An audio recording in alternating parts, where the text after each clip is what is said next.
வாழ்க வையகம், வாழ்க வையகம், வாழ்க வளமுடன். குரு வாழ்க, குருவே துணை. எங்கும் நீக்கமற நிறைந்திருக்கும் இறையாற்றலாகிய காந்த ஆற்றலை, அந்த தெய்வீக ஆற்றலை வணங்கி, இந்த காந்த ஆற்றலின் பெருமையையும் அதை எப்படி நாம் காத்துக்கொள்வது என்ற பெருமையையும் நமக்கு உணர்த்திய நம் அருள் தந்தை வேதாத்ரி மகரிஷி அவர்களை வணங்கி, மகான்கள், ஞானியர்கள் சூக்குமமாக அனைவரும் நம்முள் துணையோடு இருக்க வேண்டி, உலக சமுதாய சேவா சங்க தலைவர் பத்மஸ்ரீ மணியானந்தன் ஐயா அவர்களை வணங்கி, உலக சமுதாய சேவா சங்கத்தின் பொறுப்பில் உள்ள அனைத்து பேராசிரியர், துணை பேராசிரியர் அனைவரையும் வணங்கி, இந்த நிகழ்ச்சிகள் அனைத்தும் இணைய இணைப்பில் வருவதற்கு உதவிய ஆழியார் ஐடி தொழில்நுட்ப பிரிவில் உள்ள அனைத்து பொறுப்பாளர்களையும் வணங்கி, இந்த இணையத்தில் இணைந்துள்ள அனைத்து மெய் அன்பர்களையும் வணங்கி இந்த உரையை தொடங்குகிறோம். நம்ம இன்னைக்கு பார்க்க போற தலைப்பு மிகவும் தெய்வீகமான ஒரு அரியதொரு தலைப்பு. இந்த தலைப்பை நம்ம புரிஞ்சுக்கிட்டோம்னாலே நம்ம நிறைய புரிஞ்சுக்கிறது மட்டும் இல்லாமல் நம்ம அதை உணர்ந்து செயலாற்றும் போதும் அந்த கடைசி நிலையான மனித பிறப்பின் முழுமையை அடைவதற்கு உதவி செய்யும். அந்த அவ்வளவு மதிப்புமிக்க இந்த காந்த ஆற்றலை பற்றியும் கருமையத்தை பற்றியும் நம் அருள் தந்தை வேதாத்ரி மகரிஷி மிக எளிய முறையில் கொடுத்த சில தத்துவங்களையும் பாடல்களையும் பற்றி நம்ம இன்னைக்கு சிந்திக்கலாம்.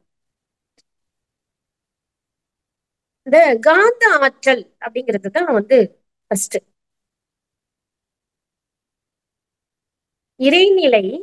இறைநிலையே தண்ணீருக்க சூழ்ந்தழுத்தும் ஆற்றல். பிரம்மஞான பாடல்ல நம்ம அருள்தவே சொல்றாங்க, இறைநிலையே தண்ணீருக்க சூழ்ந்தழுத்தும் ஆற்றல். அது தன் இறுக்கமும் சூழ்ந்தழுத்த ஆற்றலும் இணைந்தது. இப்ப முதல்ல இறைநிலை கிட்ட இருக்கக்கூடிய குணங்கள் அப்படின்னு என்னன்னு பார்த்தோம்னாக்கா, வற்றாயிருப்பு, பேராற்றல், பேரறிவு, காலம். இந்த நான்கும் இணைந்த பெரு வெளியே தெய்வமாம்.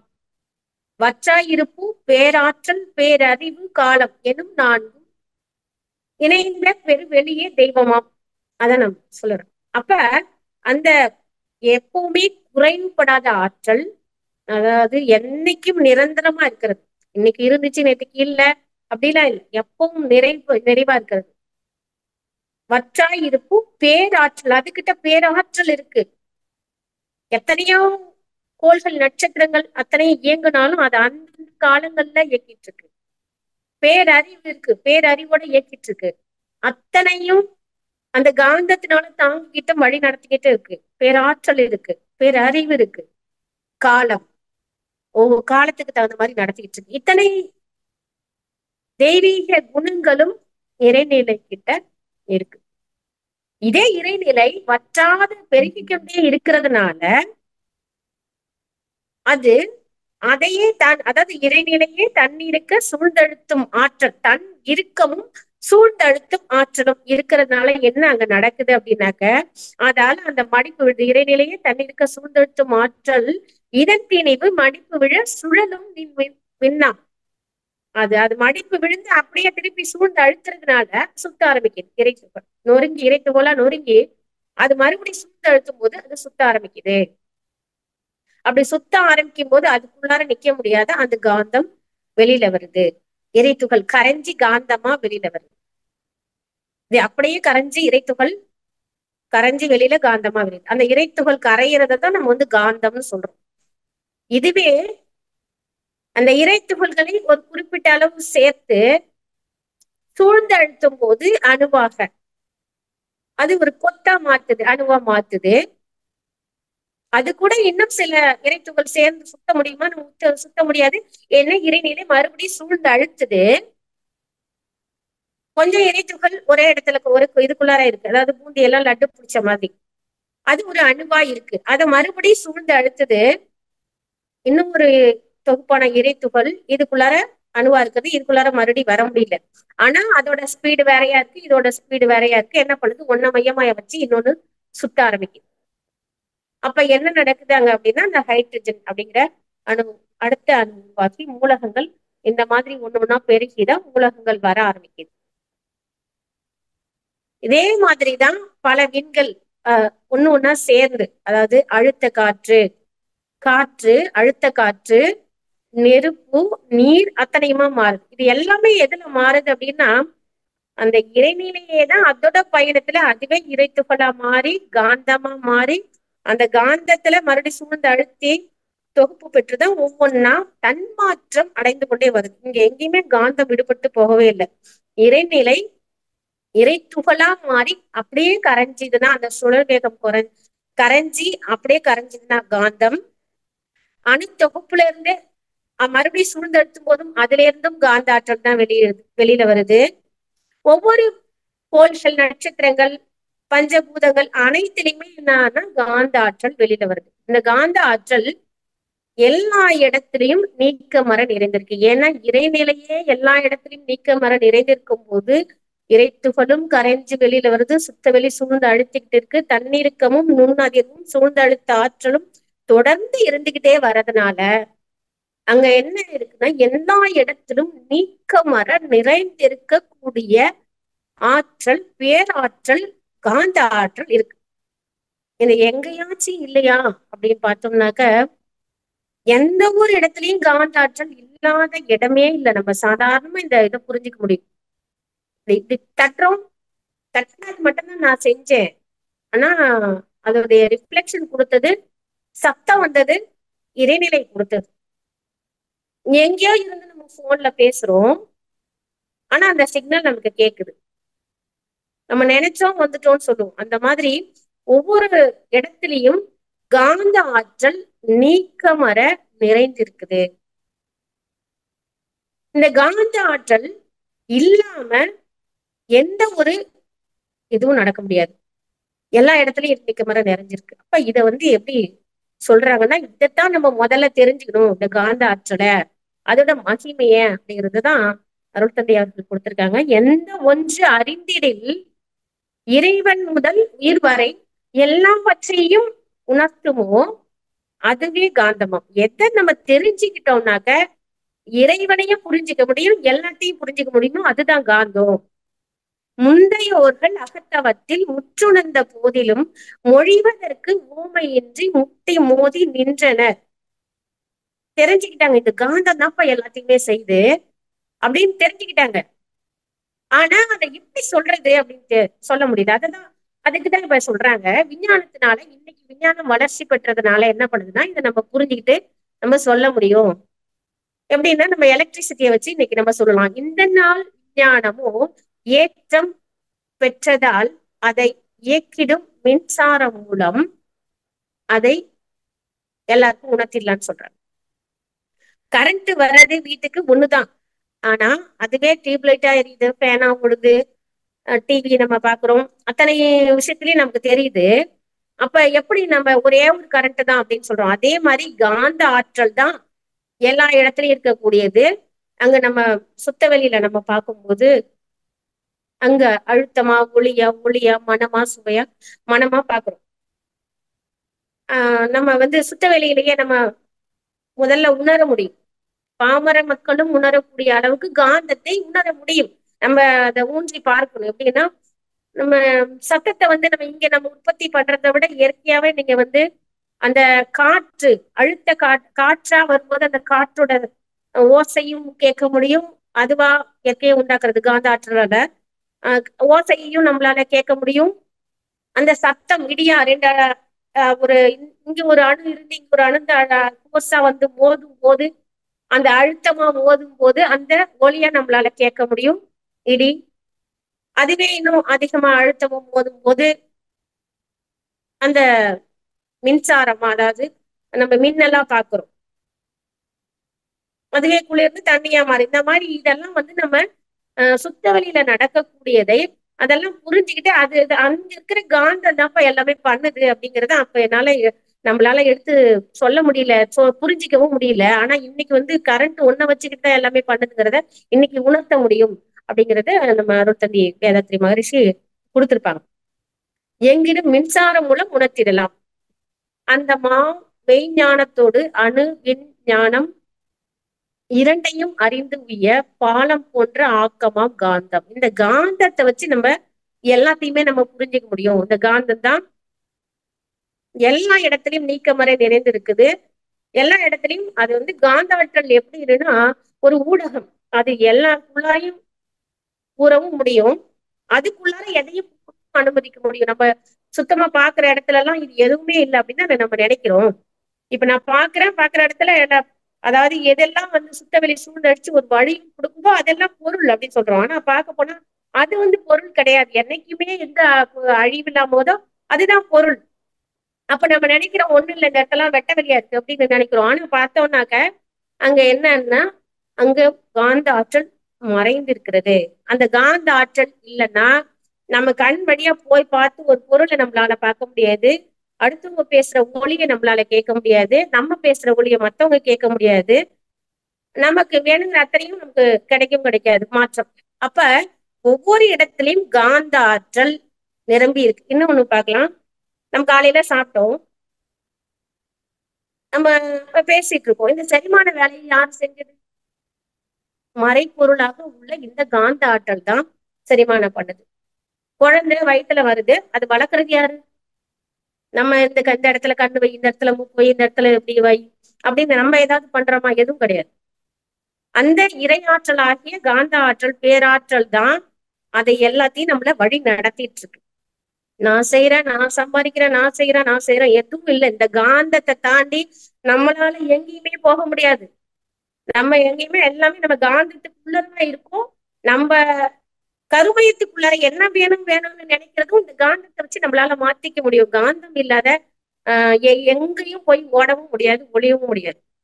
அந்த அளவுக்கு தெய்வீக ஆற்றல் இந்த காந்த ஆற்றல். இந்த காந்த ஆற்றலின் மதிப்பை உணர்ந்தோம்னாக்க நமக்கு என்ன வேணுமோ அதை நம்ம பயன்படுத்துவோம், என்ன வேணாமோ அதை நம்ம விட்டுருவோம். அப்படிப்பட்ட தெய்வீகமான ஆற்றல் உள்ளது இந்த காந்த ஆற்றல். இந்த காந்தம் எப்படி மறைபொருளா இருக்கு அப்படிங்கிறத காந்தம் சிவம் சக்தியாம் கருத்தில் அர்த்தநாரியம். இந்த காந்தாற்றல் எப்படி இருக்கு?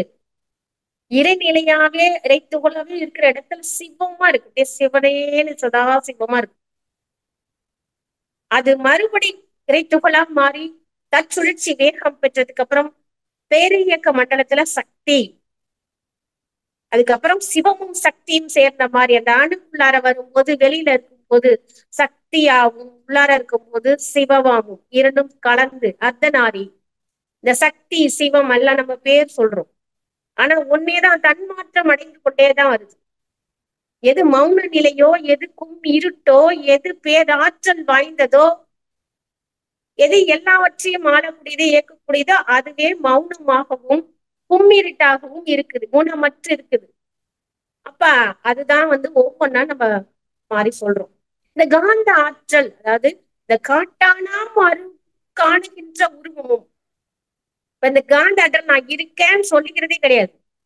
நான் எல்லா இடத்துலயும் இருக்கேன், நான் தான் பண்றேன், நம்ம சின்னோன்னு பண்ணிட்டு நான் தான் பண்றேன்னு சொல்றோம். ஆனா அது நான் தான் பண்றேன் அப்படின்னு சொல்றேன். நம்ம தவத்துல கூட இந்த பாட்டை பார்த்திருப்போம். காட்டானை மேலேறி கடைத்தெருவே போகையிலே நாட்டார் நமை மறித்து நகை புரிய பாப்பரன். காட்டானை மேலேறி என் கண்ணம்மா நான் கண்குளின பானையரும் அப்படின்னா, நீ போயிருவியா என்னையெல்லாம் தாண்டி, நீ உனக்குள்ளாரையே தவம் பண்ணி நீ இந்த நிலைக்கு போயிருவியான்னு நமக்குதான் இருக்கக்கூடிய அந்த அந்த புலன்கள் புலன்கள் நம்மள பண்ணோம் அப்படிங்கும் போது காட்டாது. யாருக்கு காட்டிக்காது? காந்த ஆற்றல் காட்டிக்காது.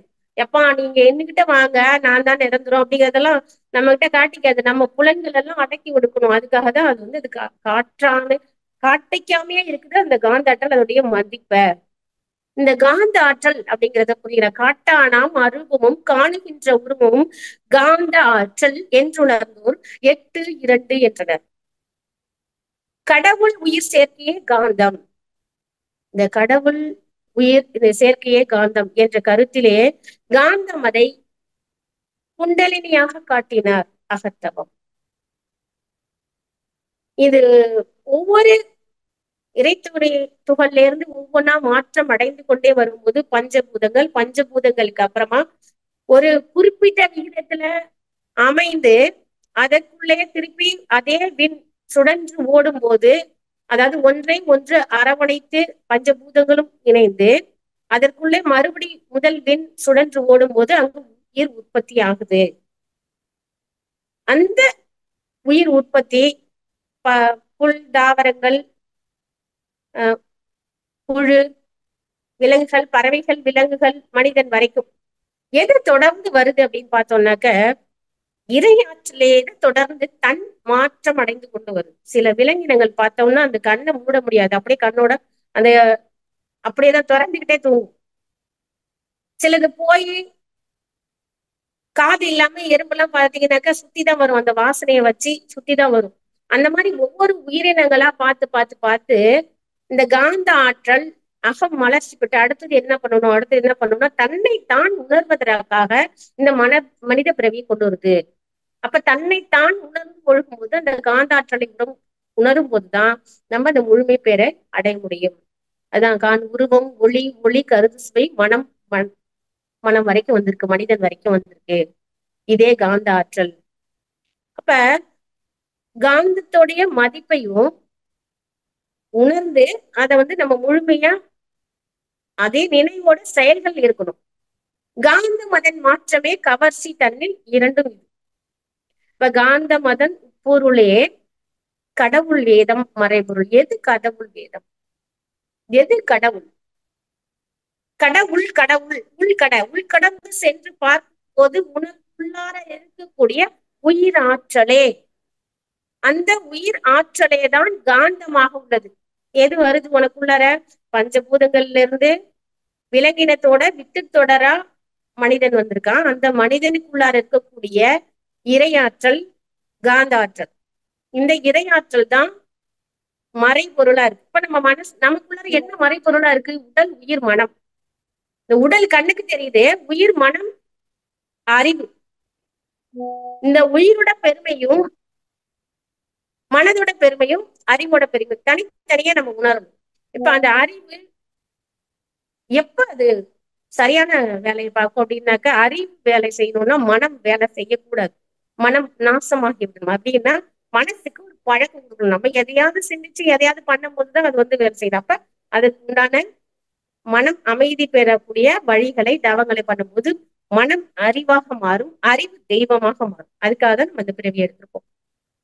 அப்ப இந்த அளவுக்கு இந்த காந்த ஆற்றல் எல்லா இடத்துலயும் நீக்கமர நிறைந்திருக்குது அப்படிங்கிற நம்ம அந்த பெருமைய நம்ம மனதால உணர்ந்து அதற்கு மதிப்பளிக்கணும். சரி, இந்த காந்த ஆற்றலோட பெருமையை நம்ம உணர்ந்துகிட்டே வரோம். இன்னும் ஒரு படி கருமையத்தை பத்தி நம்ம தெரிஞ்சுக்கணும். கருமையம்னா முதல்ல என்ன அப்படின்னா, எந்த ஒன்று சுழன்றாலும் அந்த சுழல் வேகம் இறுதியில ஒரு ஈர்ப்பு கொள்ளும். அந்த ஈர்ப்பு இந்த கணத்ததெல்லாம் உள்ளார கொண்டு போகும், வெளியில இருக்கிறதெல்லாம் லேசானதா இருக்கும். அப்ப அந்த சுழற்சியோட இருக்கும். அதுதான் நமக்கு கருமையம். அப்படி பார்த்தோம்னாக்க நேரடியா எந்த ஒரு உயிரினத்தையும் சரிபாதியாக, நேராக சரிபாதியாக, உயரத்தையும் குறுக்குலையும் சரிபாதியாக எந்த இடம் சென்டர்ல வருதோ அந்த இடம் கருமையம் சொல்றோம். அந்த கருக்கு இறைன்னு சொல்லலாம். இறையாற்றல் இருக்கக்கூடிய, இறையாற்றலை தெய்வீகமாக இருக்கக்கூடிய இடம் கருமையம். அங்க என்னென்ன இருக்கு அப்படின்னா, முதல்ல எந்த ஒன்று சுழந்தாலும் காந்த ஆற்றல் அந்த இடத்துல சுழல்ல முதல்ல அந்த இடத்துல ஒரு ஈர்ப்பு வருது, அதுலயே உயிரும் ஈர்ப்பு வருது, அதுலயே வித்து சக்தி ஈர்ப்பு வருது அந்த கருமையத்துக்கு. அப்ப எந்த ஒன்று சுழன்றாலும் என்ன பண்ணும்னா அந்த சுத்தவெளி கூட சூழ்ந்து சுத்திக்கிட்டு தான் இருக்கும். இப்ப நிறைய கோள்கள், நட்சத்திரங்கள், பால்வெளி மண்டலங்கள் எல்லாம் பிரபஞ்சத்துல இருக்கு. மனிதர்கள் நம்மளும் இருக்கும். இப்ப இது பூமியில இருக்கும். ஒவ்வொன்றும் என்ன பண்ணுது அப்படின்னாக்க, அப்படியே நம்ம வடை சட்டிக்குள்ள வடையை போட்டோம்னா எப்படி சுத்திட்டு இருக்கு, ஆனா எண்ணெய் எல்லா இடத்துலயும் இருந்துட்டு இருக்கோ அதே மாதிரி இந்த காந்தத்துல மிதந்துட்டு இருக்கு எல்லாமே, எல்லா கோள்கள் நட்சத்திரங்கள் எல்லாமே மிதந்து தனியா எதுவுமே இல்ல. இந்த கருமையம் என்ன பண்ணுதுன்னா சுத்துது. சுத்தும் போது எந்த இடத்துல இருக்குதோ அதற்கு தகுந்த மாதிரி சூழ்நிலைகள் இருக்கிறதுக்கு தகுந்த மாதிரி தன்னை தகவமைத்துக் கொள்கிறது. அதே மாதிரி எந்த இடத்துல நம்ம இருக்கணும் அப்படிங்கிறதையும் அது கோள்கள் உண்டாக்கிக்குது. இப்ப சூரியன்ல இருந்து எல்லாமே, சூரியன்ல இருந்து எல்லாம் வெடிச்சு போகும்போது எது எது எந்தெந்த இடத்துல அதோடைய எடைக்கு தகுந்தமும் விளக்கு விசைக்கு தகுந்த மாதிரியும் அது அந்த இடத்துல நின்னுச்சு. அப்படிதான் நமக்கு சூரியன்ல இருந்து பூமியோட தூரம், சூரியன்ல இருந்து நிலவோட தூரம், பூமியில இருந்து செவ்வாயோட தூரம், இது எல்லாமே எப்படின்னா அந்த இரையாற்றல் காந்த ஆற்றல் விலக்கு விசை வேகம். ஒண்ணு அந்த காந்தத்துக்கு ஒண்ணு ஈர்ப்பு விசை, இன்னொன்னு விலக்கு விசை. இந்த விலக்கு விசையில இதுல இருந்து எவ்வளவு தூரம் விலக்கு விசை இருக்கோ, அடுத்த கோள்ல இருந்து எவ்வளவு தூரம் விலக்கு விசை இருக்கோ அதுக்கு தகுந்த மாதிரி அந்த இடத்த அது நிர்ணயம் பண்ணி அதுவா சுத்திட்டு இருக்கு. அப்ப அது அத்தனையும் என்ன பண்ணுதுன்னா சுத்தும் போது அதுகிட்ட இருக்கிற காந்த ஆற்றலை அது சுத்தும் போது வெளியில அந்த ஆற்றல் வெளியில வருது. இது எப்படி புரிஞ்சுக்கலாம் நம்ம அப்படின்னா, உம் ஒரு நம்ம கத்திய ஷார்பன் பண்றதுக்கு இந்த சாணம் குடிப்பாங்க இல்லையா, அப்ப அந்த பாத்தீங்கன்னா அந்த வீல் சுத்திட்டு இருக்கும். ஆனா அந்த கத்தி நம்ம வைக்கிறது சாதாரணமா தான் இருக்கும், சும்மாவே தான் வச்சிருப்போம். ஆனா அந்த நம்ம கத்திய அந்த வீல சுத்தும் போது அந்த கத்தியில இருந்து நெருப்பு பொறி பறந்து போகும். அதே மாதிரி சுத்தும் போது இறைத்துகள் கரைஞ்சி காந்த ஆற்றல் வெளியில வந்துட்டு இருக்குது. எல்லாத்துல இருந்து வெளியில வருது, இறைத்துகள் கரைஞ்சு வெளியில வர்றது, கோள்கள்ல இருந்து வர்றது, இன்க்ளூடிங் ஒவ்வொரு ஒவ்வொரு கருமையமும், மனிதன் மட்டுமல்ல ஒவ்வொரு கருமையமும், விலங்கினங்கள், பறவைகள், உயிரினங்கள் இன்னும் எத்தனை இருக்கோ அத்தனை கருமையத்திலிருந்தும் காந்த ஆற்றல் வெளிவந்து கொண்டுதான் இருக்கிறது. இந்த காந்த ஆற்றல் வான்காந்தத்தோடு, அதாவது நம்ம உயிரினங்கள்கிட்ட வரக்கூடிய ஆற்றல் ஜீவகாந்த ஆற்றல். ஏன்னா அது ஜீவன்ல இருந்து வருது, உயிர்ல இருந்து வருது, அது ஜீவகாந்த ஆற்றல். அது வெளியில எதோட தொடர்புல இருக்குன்னா வான்காந்த, வானத்தில் இருக்கக்கூடியது வான், அது வான்காந்த ஆற்றல். அந்த ஆற்றலோடு ஜீவகாந்த ஆற்றலானது வான்காந்த ஆற்றலோடு எப்போதும் தொடர்பிலேதான் இருந்துட்டு இருக்கு, ஒரு நிமிஷம் கூட இல்லாம கிடையாது. இப்ப இதை எப்படி நம்ம புரிஞ்சுக்கலாம் அப்படின்னு பார்த்தோம்னா, ஒவ்வொரு இடத்துல இருக்கக்கூடிய பறவைகளை முதல்ல எடுத்துக்கலாம். இந்த பறவைகளோட சிறகுகள் பாத்தீங்கன்னாக்க அங்க இருக்கக்கூடிய இலை தழைகளோட நிறத்திலையும், முட்டை அந்த நிறத்திலையும் தான் இருக்கும். ஏன்னா அந்த முட்டைய அது பாதுகாக்கும், எதுலயும் இதாயிடக்கூடாது, அந்த பறவையும் பாதுகாக்கப்படணும் அப்படிங்கிற மாதிரி அதோட இது எப்படின்னா அந்த கண்கள், அந்த பறவையுடைய கண்கள் மூலியமா வான்காந்தத்தோடு தொடர்புற்று அது இறைவெளியில கலந்து அது மறுபடியும் அதோடைய உள்ளத்துல கருமையத்துல போய் சேர்ந்து அது இதுக்கு பாதுகாப்பு அப்படிங்கிற மாதிரி அதுக்கு வடிவத்தையும் குணத்தையும் கொடுத்தது. இப்ப இதையும் உதாரணமா நம்ம பார்க்கலாம். என்ன பார்க்கலாம்னா கொக்கு பார்க்கலாம். கொக்கு தண்ணியில மீன் வரும்போது சாப்பிடணும். அப்ப அதுக்கு அந்த பார்வை, கூர்மையான பார்வை, வெயில்ல நிக்கணும், வெண்மை நிறம், அது உயரமா கால் இருந்தாதான் நல்லா நின்று பிடிக்க முடியும், அதுக்கு தகுந்த மாதிரி கால்கள், இது அத்தனை அமைப்பையும் அந்த போய் கரெக்டா அந்த அழகு மீனை கொத்தி டக்குன்னு எடுக்கிற மாதிரி நீட்டான அழகு, இது அத்தனை அமைப்பையும் அந்த பறவைக்கு உள்ளார இருந்த அந்த இரையாற்றல் ஆகிய காந்த ஆற்றல் கண்கள் மூலியமா வெளியில வான்காந்தத்தோடு கலந்து திருப்பி போய் கருமையத்துல அதற்கு தகுந்த சூழ்நிலையை அதுக்கு ஏற்படுத்தி கொடுக்குது, அந்த வடிவத்தையும் குணத்தையும் ஏற்படுத்தி கொடுக்குது. இதே மாதிரி நம்ம மான் பாத்தீங்கன்னாலும் இந்த சிங்கம் புலிக்கிட்ட இருந்து பாதுகாத்துக்கணுக்காகவே அதோடைய ஓட்டம் பாத்தீங்கன்னா ரொம்ப ஸ்பீடா இருக்கிற மாதிரி அதோடைய அமைப்பு இருக்கும். இயற்கையாவே ஒரு உயிரினங்கள் ஒன்ன சார்ந்து வாழக்கூடிய ஒரு அமைப்பை இயற்கை கொடுத்துருக்கு. அதனால அதுக்கு தகுந்த பாதுகாப்பையும் ஒவ்வொரு உயிரினங்களுக்கும் கொடுத்துருக்கு. இப்ப இந்த மாதிரி ஒவ்வொரு உயிரினங்களும் ஜீவகாந்தம் வெளியில கருமையத்தோடு இணைந்து தன்னை பாதுகாத்து கொள்ள அந்த வடிவம், குணம் அத்தனையும் எங்க இருக்குதோ அதுக்கு தகுந்த மாதிரி கொடுத்துருக்கு. இப்ப நம்ம பாலைவனத்துல பார்த்தோம்னாக்க முட்கள் இருக்கக்கூடிய நிறைய இலைகள் இல்லாத செடிகளை பார்ப்போம். ஏன்னா இந்த இடத்துல தண்ணியை நாம தனக்குள்ள தேக்கி வச்சுக்கணும், அதே சமயம் வேற எதுவும் மேய்ஞ்சிடக்கூடாதுங்கிறதுக்காக அந்த கொழகொழுப்பு தன்மைய மாத்தி வச்சுக்கும். அது முட்கள் வச்சுக்கிட்டு எதுவுமே தன்னை தீண்டாத அளவுக்கு பாத்துக்கும், சாப்பிடாத அளவுக்கு பாத்துக்கும். இதுவும் அது அகம். நம்ம நினைக்கிறோம் இந்த செடி தானே, கொடி தானே, விலங்கு தானே அப்படின்னு. அது அதுக்குமே எல்லாத்துக்குமே இறை ஆற்றல் எல்லாத்துக்கும் சொந்தம், நமக்கு மட்டும் இல்ல. அப்ப அதுல உள்ள வளங்களும் சொந்தம். அப்ப என்ன அது அத்தனையுமே ஒவ்வொன்றும் இயற்கையில தன்னை பாதுகாத்து கொள்ள அதே இறை ஆற்றலை அது உதவி செஞ்சு வழி நடத்திக்கிட்டு தான் இருக்கு அப்படிங்கிறத நம்ம புரிஞ்சுக்கும் போது நம்ம இயற்கையை தொந்தரவு பண்ண மாட்டோம். இயற்கைக்கு முரணா எதுவும் செய்யாம இயற்கைக்கு இணைந்து, இயற்கையோட அதுதான் நமக்கு ஃபர்ஸ்ட் பாடமே, தான் சமுதாயம் இயற்கையோடு வாழும்னு சொல்லியிருப்பாங்க. தான் வாழணும்னா சமுதாயத்தோடு மட்டும் வாழும், இயற்கையோடு மட்டும் வாழும். இந்த காந்த ஆற்றலை புரிந்து கொண்டு இயற்கையோடு ஒத்து வாழக்கூடிய நெறிமுறையை நம்ம நிறைய பின்பற்றணுங்கும் போது நமக்கு துன்பம் இல்லாத இன்பமான வாழ்க்கை நமக்கு நிறைய கிடைக்கும். அப்ப இந்த கருமையை என்ன பண்ணுது அப்படின்னா, ஒவ்வொரு விஷயமும் ஃபர்ஸ்ட் நம்ம உள்ளார நமக்குள்ளார இருக்கக்கூடிய அந்த உயிரினங்களுக்குள்ளார இருக்கக்கூடிய இரையாற்றல் வெளியில போய் கண்கள் மூலியமா பார்த்து தனக்கு என்ன வேணும் அனுபவங்களை பார்க்குது. இப்ப பாக்குறோம், பசுவை பாக்குறோம், அது கண்கள் வழியா போய் மூளைக்கு போய் மூளையில இருந்து ஒவ்வொரு இடத்துக்கா போய் கருமையத்து வரைக்கும் போய் பதியுது. அப்படி பதியும் போது நேத்தி பார்த்தா இப்படி இருந்துச்சு, இன்னைக்கு பார்த்தா இப்படி இருக்கு அப்படிங்கறத நேத்தி பார்த்தத மனசுல பதிஞ்சு வைக்குது, கருமையத்துல கொண்டு கடைசியா பதிஞ்சு வைக்குது.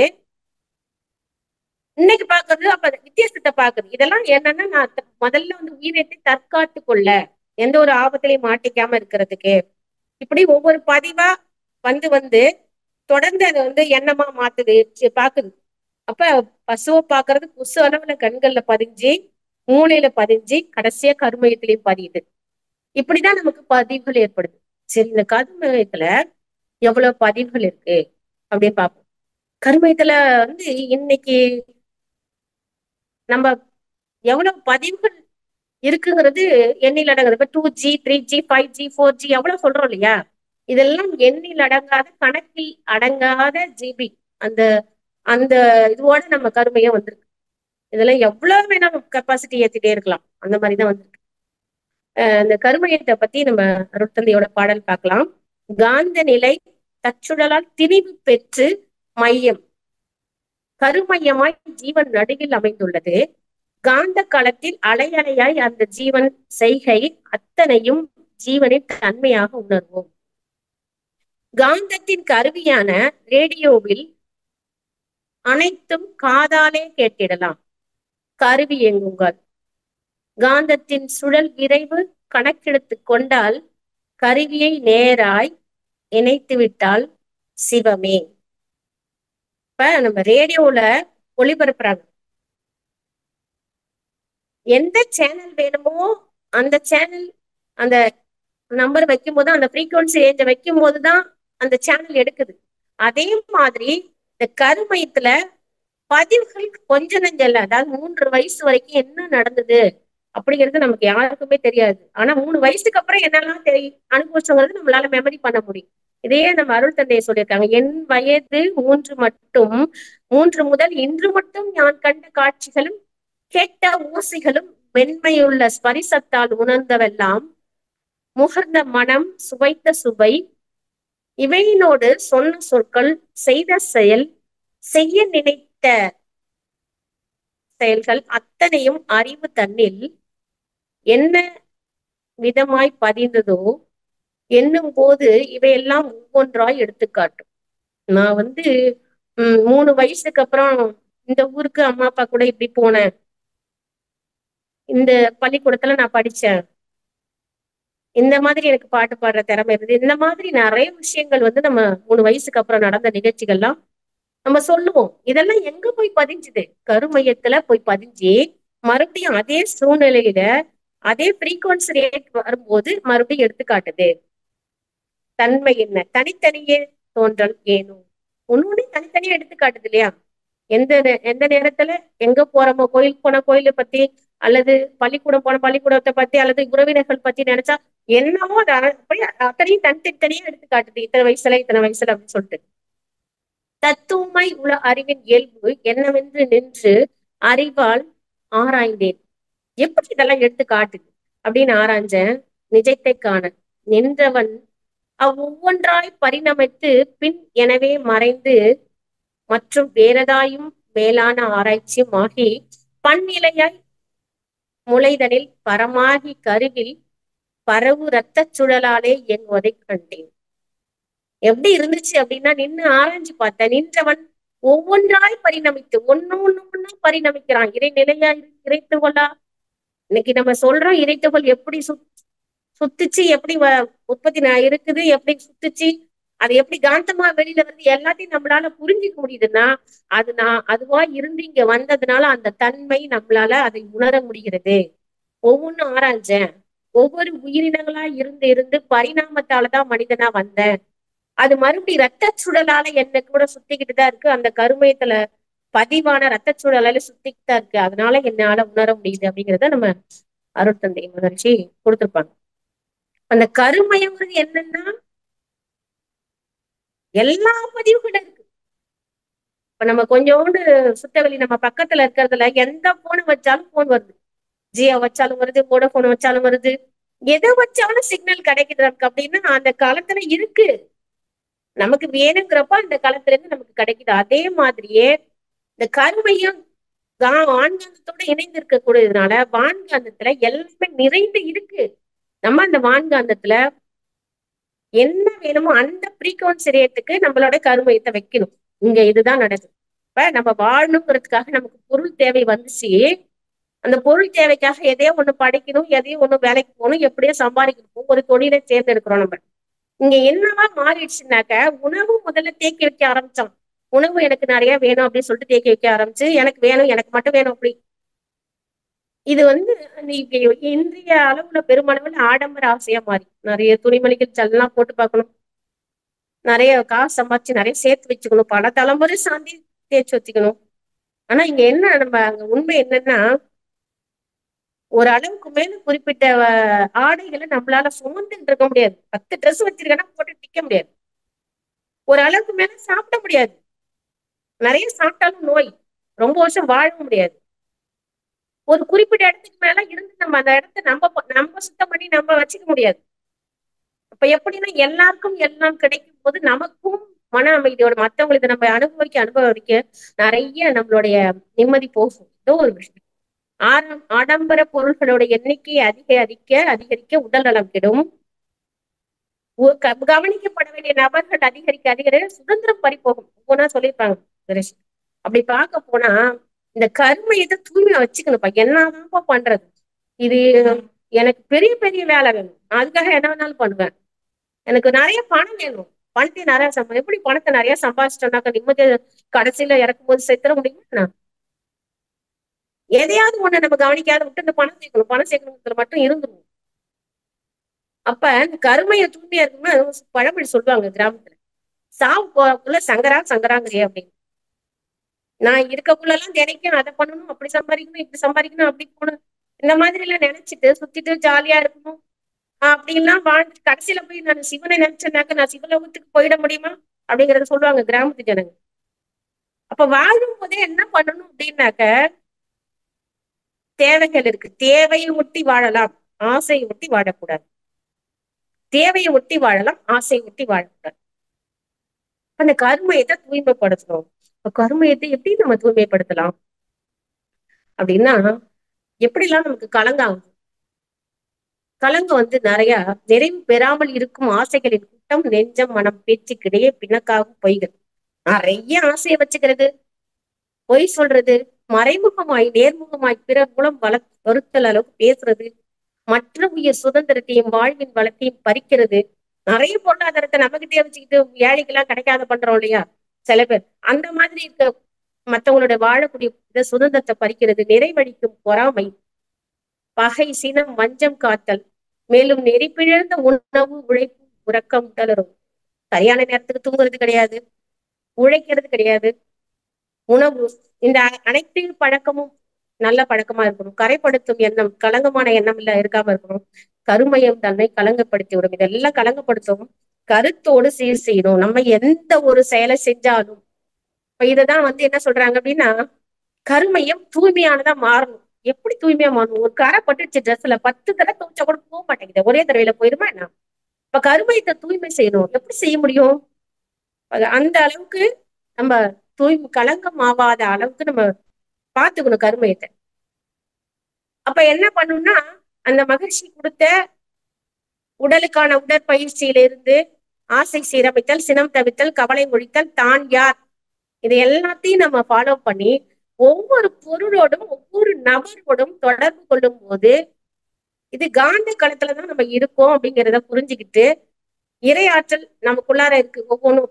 அப்ப நம்ம வேற யாராவது ஒரு தவறான எண்ணத்தை வந்து வான்கால களத்துல விட்டுருந்தா கூட நமக்கு வரும். அப்ப நம்ம விழிப்பு நிலையில இருக்கணும் எந்த நேரத்திலையும். அப்ப அறிவு விழிப்பு நிலையில இருக்கணும், தவம் பண்ணும். ஏன்னா நம்ம மௌனமா இருக்கிறது என்ன அப்படின்னா இறைநிலை எப்படி இருக்குங்கிறது நமக்கு சொல்றாங்க அப்படின்னா, இருளாக மௌனமாக இச்சையின்றி தேவையின்றி இயக்கமின்றி இருப்பதுவே இன்ச நிலை. இருளாக மௌனமாக இச்சையின்றி தேவையின்றி இயக்கமின்றி இருப்பதுவே ஈச நிலை.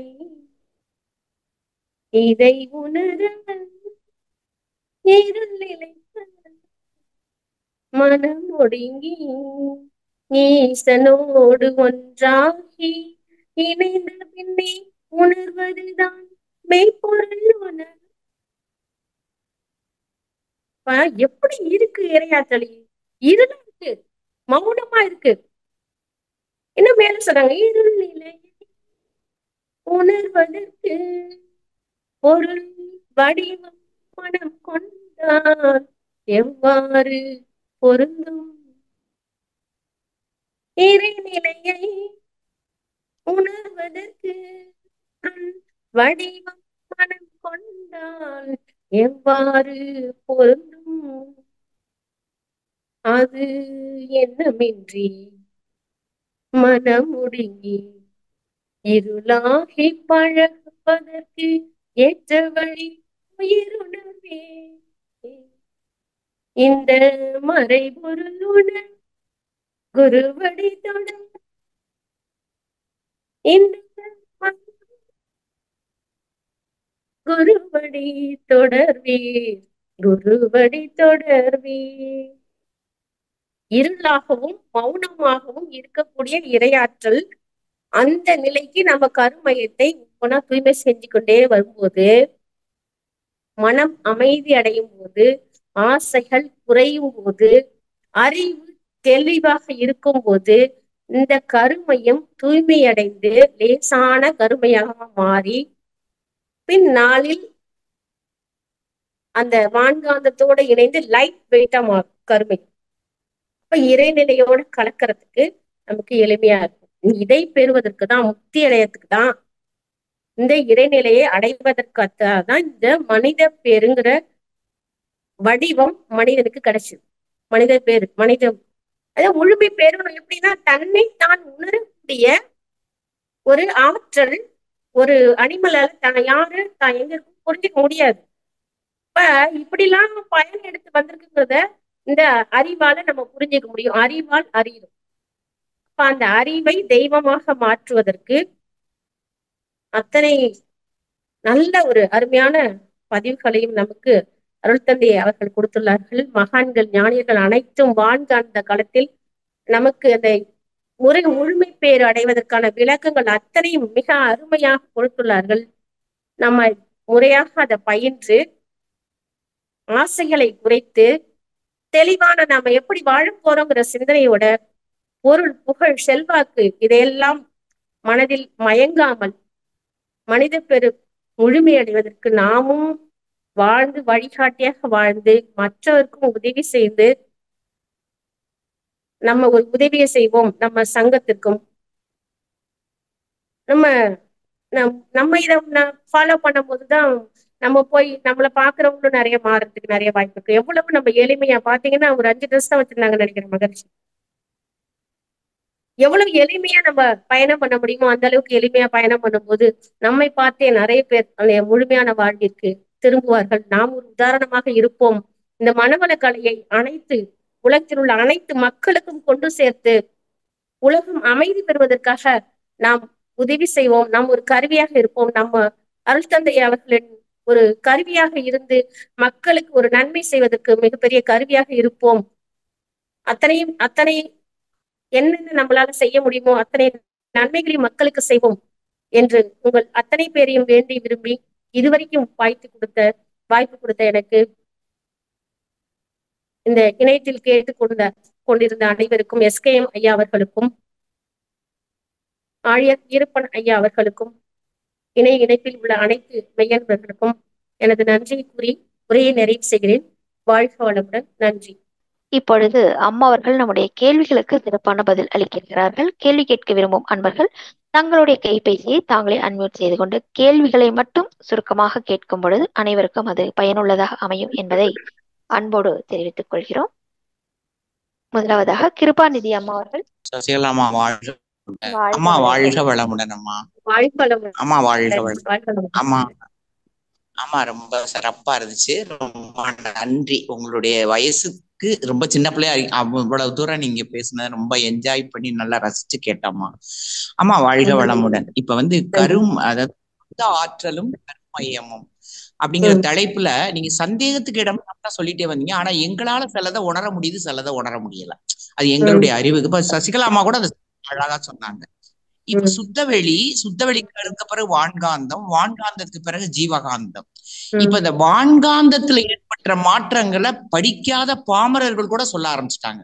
நீங்க அப்படி பண்ணுனீங்க, இப்ப பண்ணுது இயற்கை அப்படின்னு சொல்ற அளவுக்கு சமுதாயம் உயர்ந்திருக்கு. அது மாதிரி ஜீவகாந்தத்தையும் நம்மளால உணர முடியும். இப்ப நீ அன்னைக்கு இதை செஞ்ச, இன்னைக்கு அதாவது தண்ணியில குடிச்ச, அதையாவது சொல்றாங்க. நீ தண்ணி வேண்டாத குடிச்ச, இப்ப உனக்கு சளி பிடிச்சிருச்சு, இப்படியாவது சொல்றாங்க. இப்போ நான் சின்னமா அவங்களோட ஒரு ஆசைப்படுறேன். ராமநாதபுரம் மாவட்டத்துல என்னுடைய கிராமத்துல விவசாயிகள் விதைச்ச உடனே அந்த விதைக்க போய் இன்சூரன்ஸ் பண்ணி கவர்மெண்ட் போய் பதிஞ்சிடுறாங்க. அதை விளையாட்டி எனக்கு இந்த பணத்தை தா அப்படிங்கிறது அந்த சட்டம். இத ஒரு கிராம விவசாயி என்ன பண்றாரு, விதைச்ச 4 நாளையில எல்லாரும் ஓடி போய் பதிஞ்சிடுறாங்க. விளையலைன்னா என்ன பண்றதுங்கிற ஒரு ஆதங்கம். ஆனா ஒரு விவசாயி படிக்காதவர், அவர் என்ன சொல்றாரு, ஏப்பா விதைச்ச உடனே ஓடுறீங்க, ஒரு 10 நாள் பார்த்து சாமி முடுகளை மழை பெய்யட்டும்னு, விளையாததுக்கு ஏப்பா அடி போடுறீ அப்படின்னாரு. நான் அப்படியே அசந்து அவரை பார்த்து நின்னுட்டேன். அது மாதிரி நல்ல விளைவரின் நிலையில நல்லா இருக்காங்க. எனக்கு அது ரொம்பவே பிடிச்சிருக்கு. நீங்க உங்க ஸ்பீச் பல இதை நானும் ஒப்பிட்டு பார்த்தேன். ஆனா காலம் சூழ்நிலைப்படி நம்முடைய சூழ்நிலைக்கு ஏற்ப நம்ம கருமையம் கலங்கடைகிறது. அந்த கருமையத்தை கலங்கடைகிறதையும் அது சுத்தமாகறதையும் யாருமே கணிக்க முடியலம்மா. இப்ப என்னாலையும் கணிக்க முடியல. உங்க பேச்ச கேட்டேன். இதுல நம்ம எப்படி இருக்கோம் அப்படின்னு ஆழ்ந்து போக முடியுது. இத கருமையம் கலங்கடைஞ்சு நம்ம தூய்மை அடைஞ்சிட்டோமான்னு நம்மளால அதை சந்திக்க முடியல. அதுக்கு ஒரு சின்ன உதாரணம் சொல்லி விளக்குனா ரொம்ப நல்லா இருக்கும்மா. வாழ்க வளமுடன். நன்றி. இப்ப நம்ம சூரியனோட வெளிச்சம் இருக்கிற வரைக்கும் நமக்கு நல்ல எந்தெந்த பொருள் எங்க இருக்கு என்ன அது நல்லா நம்மளால பார்க்க முடியுது, புரிஞ்சுக்க முடியுது. அதே ஒளி இல்லாம இருந்துச்சுன்னா எந்த இடத்துல இருக்கும் என்னன்னு நம்மளால புரிஞ்சுக்கவே முடியாது. அதே மாதிரி குருவோட அருள் இல்லாம நம்மளால எதையுமே புரிஞ்சிக்க முடியாது. அதாவது நம்ம கொஞ்ச நாளைக்கு நான் மன்றத்துக்கு வந்தேன், நான் எல்லாத்தையும் கத்துக்கிட்டேன், இல்ல நான் எக்ஸசைஸ் கத்துக்கிட்டேன், நான் ப்ரொஃபஸரு, நான் எக்ஸசைஸ் எல்லாம் செய்ய மாட்டேன் அப்படிங்கிறது உடலை கெடுத்துக்கிறது கருமையத்துல. அல்லது அகட்டாய்வு நான் பண்ண மாட்டேன் அப்படிங்கிறது மனசை கெடுத்துக்கிறது, கருமையத்தை கெடுத்துக்கிறது. என்னெல்லாம் நம்ம ஐயா கொடுத்துருக்காங்களோ, அருள் தந்தை கொடுத்துருக்காங்களோ அது அத்தனையும் நம்ம வாழ்க்கையில, அதாவது குரு நிந்தனைன்னு சொல்றாங்க இல்லையா, கடைபிடிக்காதது குருவோட நிந்தனை. குரு கொடுத்தது நம்ம கடைபிடிச்சிட்டு வந்தோம்னாலே அந்த கருமையும் கலங்காம காப்பாத்திட்டே இருப்பாங்க. அது சூரிய ஒளியில நம்ம இருந்துகிட்டு இருக்கிற மாதிரிதான். நான் நேத்திக்கு மன்றத்துக்கு போயிட்டு வந்துட்டேன், நான் நேத்தி உடற்பயிற்சி செஞ்சுட்டேன், நான் அகத்தாய்வு செஞ்சுட்டேன், இந்த மாதிரி கொடுத்துருக்க அத்தனையும் நான் பண்ணிட்டேன், இன்னைக்கு பண்ணல அப்படி இல்லை. எப்பவுமே குரு அருளோடையே இருக்கணும். அந்த குரு அருள் இருந்ததுன்னா எதையுமே அந்த கருமையை கலங்காம அதுவே நமக்கு பாதுகாப்பு. முதல்ல அது நம்மளை காத்துரும். அந்த குரு அருளோட இருக்கும்போது ஒரு பொருள் வாங்க போனா பொருள் வாங்க முடியும்னு நினைக்கிறீங்களா? வீட்டுல இருக்கு போதும், தேவையில்லாம வேலையா பாக்குறேன் அப்படிங்கறத நமக்கு முதல்ல அங்க அறிவு நிற்கும் முதல்ல. அதே மாதிரி காலையில எழுந்திரிச்சோம் எக்ஸசைஸ் பண்ணலன்னு அடுத்தது இது ஆகும் அப்படிங்கிறதையும் சொல்லுவோம். அதே மாதிரி ஒருத்தவங்களை நம்ம குறை சொல்ல போறோம் அல்லது பொறாமப்படுறோம்னா, ஏன் ஒண்ணுகிட்டதான் எல்லாம் இருக்கு, நீ அதை பார்த்து பொறாமப்படுற அப்படிங்கிற சிந்தனை அறிவு சொல்லும். அதாவது அதுவானால் அதுவே சொல்லும். அப்படின்னு சொல்றாங்க இல்லையா, அந்த அதுவா இருக்கணும்னா குரு அருளோடையே இருக்கணுங்கும் போது, குரு கூடவே இருக்கும்போது நம்ம அந்த அந்த இருள் மௌனம் அந்த சுத்தவெளியோடையே இருக்கக்கூடிய, ஏன்னா குரு அதுவாவே இருந்துட்டாங்க. அந்த குருவோட இணைப்பை நான் உணர்ந்ததை சொல்றேன். ஒரு சில மணி நேரங்கள் அல்லது சில நாட்கள் குரு நினைப்பு இல்லாமல் இருந்தா கூட நானா மாறிடுறேன். அதாவது என்ன, ஏற்கனவே பழசு என் கருமையத்துல இருந்தோ அதுவா மாறிடுது மறுபடியும். அப்ப அந்த கனெக்ஷன்லயே இருந்துகிட்டு அந்த நினைவோட இருந்து அது பழக்கமா நமக்கு மாறி மாறி கருமையை தூய்மை பெறும்போதுதான், பழக்கமாகும் போதுதான் அது மாறுமே தவிர எடுத்த உடனே நம்ம கருமையை மாறுமான்றது சொல்ல முடியாது. அது பழக்கத்துக்கு வரணும். குருவோட தொடர்பை விடவே கூடாது. அவங்க சொன்ன அத்தனையும் நம்ம கடைபிடிக்கணும். நம்மளால முடிஞ்சு நல்லதெல்லாம் செய்யணும். இப்படி நம்ம செஞ்சுட்டே இருக்கும் போதே நம்மளால கண்டிப்பா கருமைய தூய்மையை அடைய முடியும். நமக்கு அது கிடைக்கும்னு நான் நம்புறேன். ரொம்ப சிறப்புமா, நன்றிம்மா. உங்க புன்னகையோட நீங்க சொன்னதை எல்லாரும் ஏத்துக்கிறான். நன்றி. வாழ்க வளமுடன். வாழ்க வளமுடன். நன்றிம்மா. நன்றிங்கம்மா.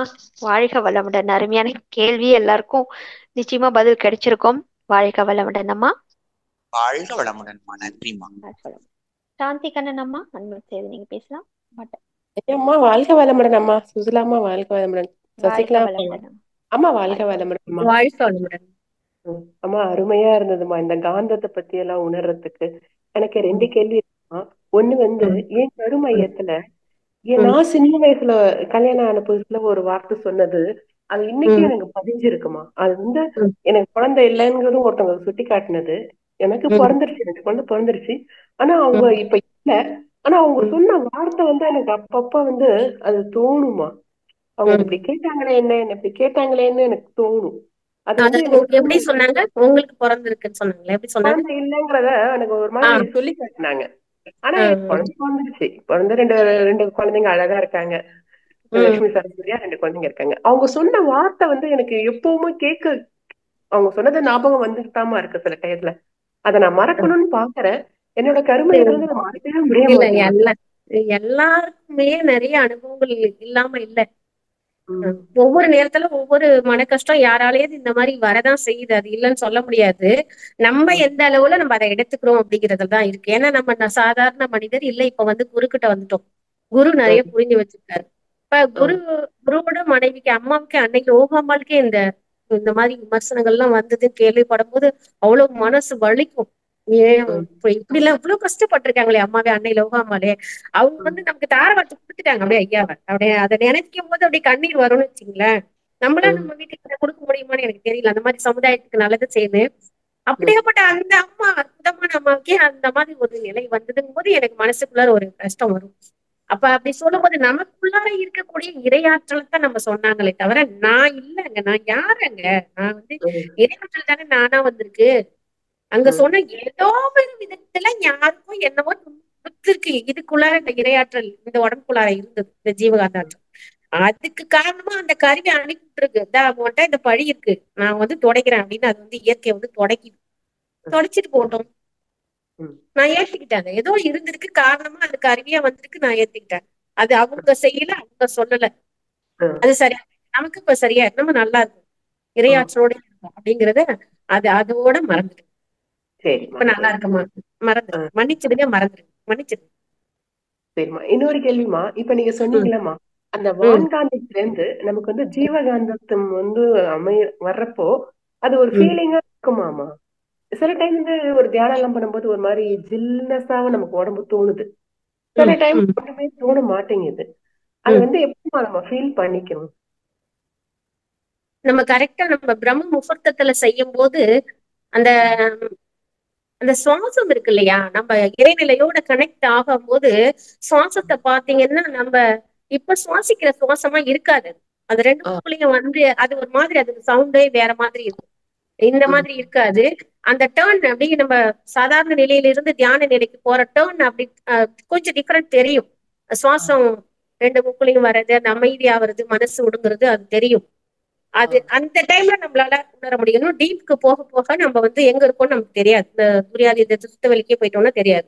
அந்த டேர்னிங் மாறுது இல்லையா, ஆகினை துரியம் இந்த லெவல்ல நம்ம போகும்போது நம்ம இறைநிலையோடு கனெக்ட் ஆக ஆரம்பிக்கும் போது கொஞ்சம் தெரியும், கொஞ்சம் வேறுபாடு தெரியும். அந்த மூச்சு ஓட்டம், அமைதி அடைகிறது எல்லாமே நல்லா உணர முடியும். அதை தாண்டி சுத்த வெளிக்கு போகும்போது நம்ம வந்து அதோடயே மாறும்போது நம்ம கலந்துருவோம். அப்ப நம்மளால எதுவும் தெரியாது, நமக்கு அப்படியே தான் இருக்கும், அமைதியா தான் சரிம்மா, இருக்கும். மிக்க நன்றி அம்மா. நன்றி. வாழ்க வளம். வாழ்க வளம். சசிகலாமா, நன்றி சசிகலாமா. வாழ்க வளமுடன். நன்றி, நன்றிங்கம்மா. வாழ்க வளமுடன். ஆக்சுவலா இன்னைக்கு வந்து நிறைய கொஷின்ஸ் எதிர்பார்த்துட்டு இருந்தோம். ஏன்னா இது வந்து சுத்தவெளி, கருமையம், பதிவு அப்படிங்கும்போது நிறைய எதிர்பார்த்துட்டு இருந்தது. இன்னும் டைம் இருக்கு. யாருக்காவது ஏதாவது அம்மா பேசுனதுல இருந்து தலைப்பையொட்டி உங்களுக்கு ஏதாவது கேள்விகள் இருந்தா கேட்கலாம்.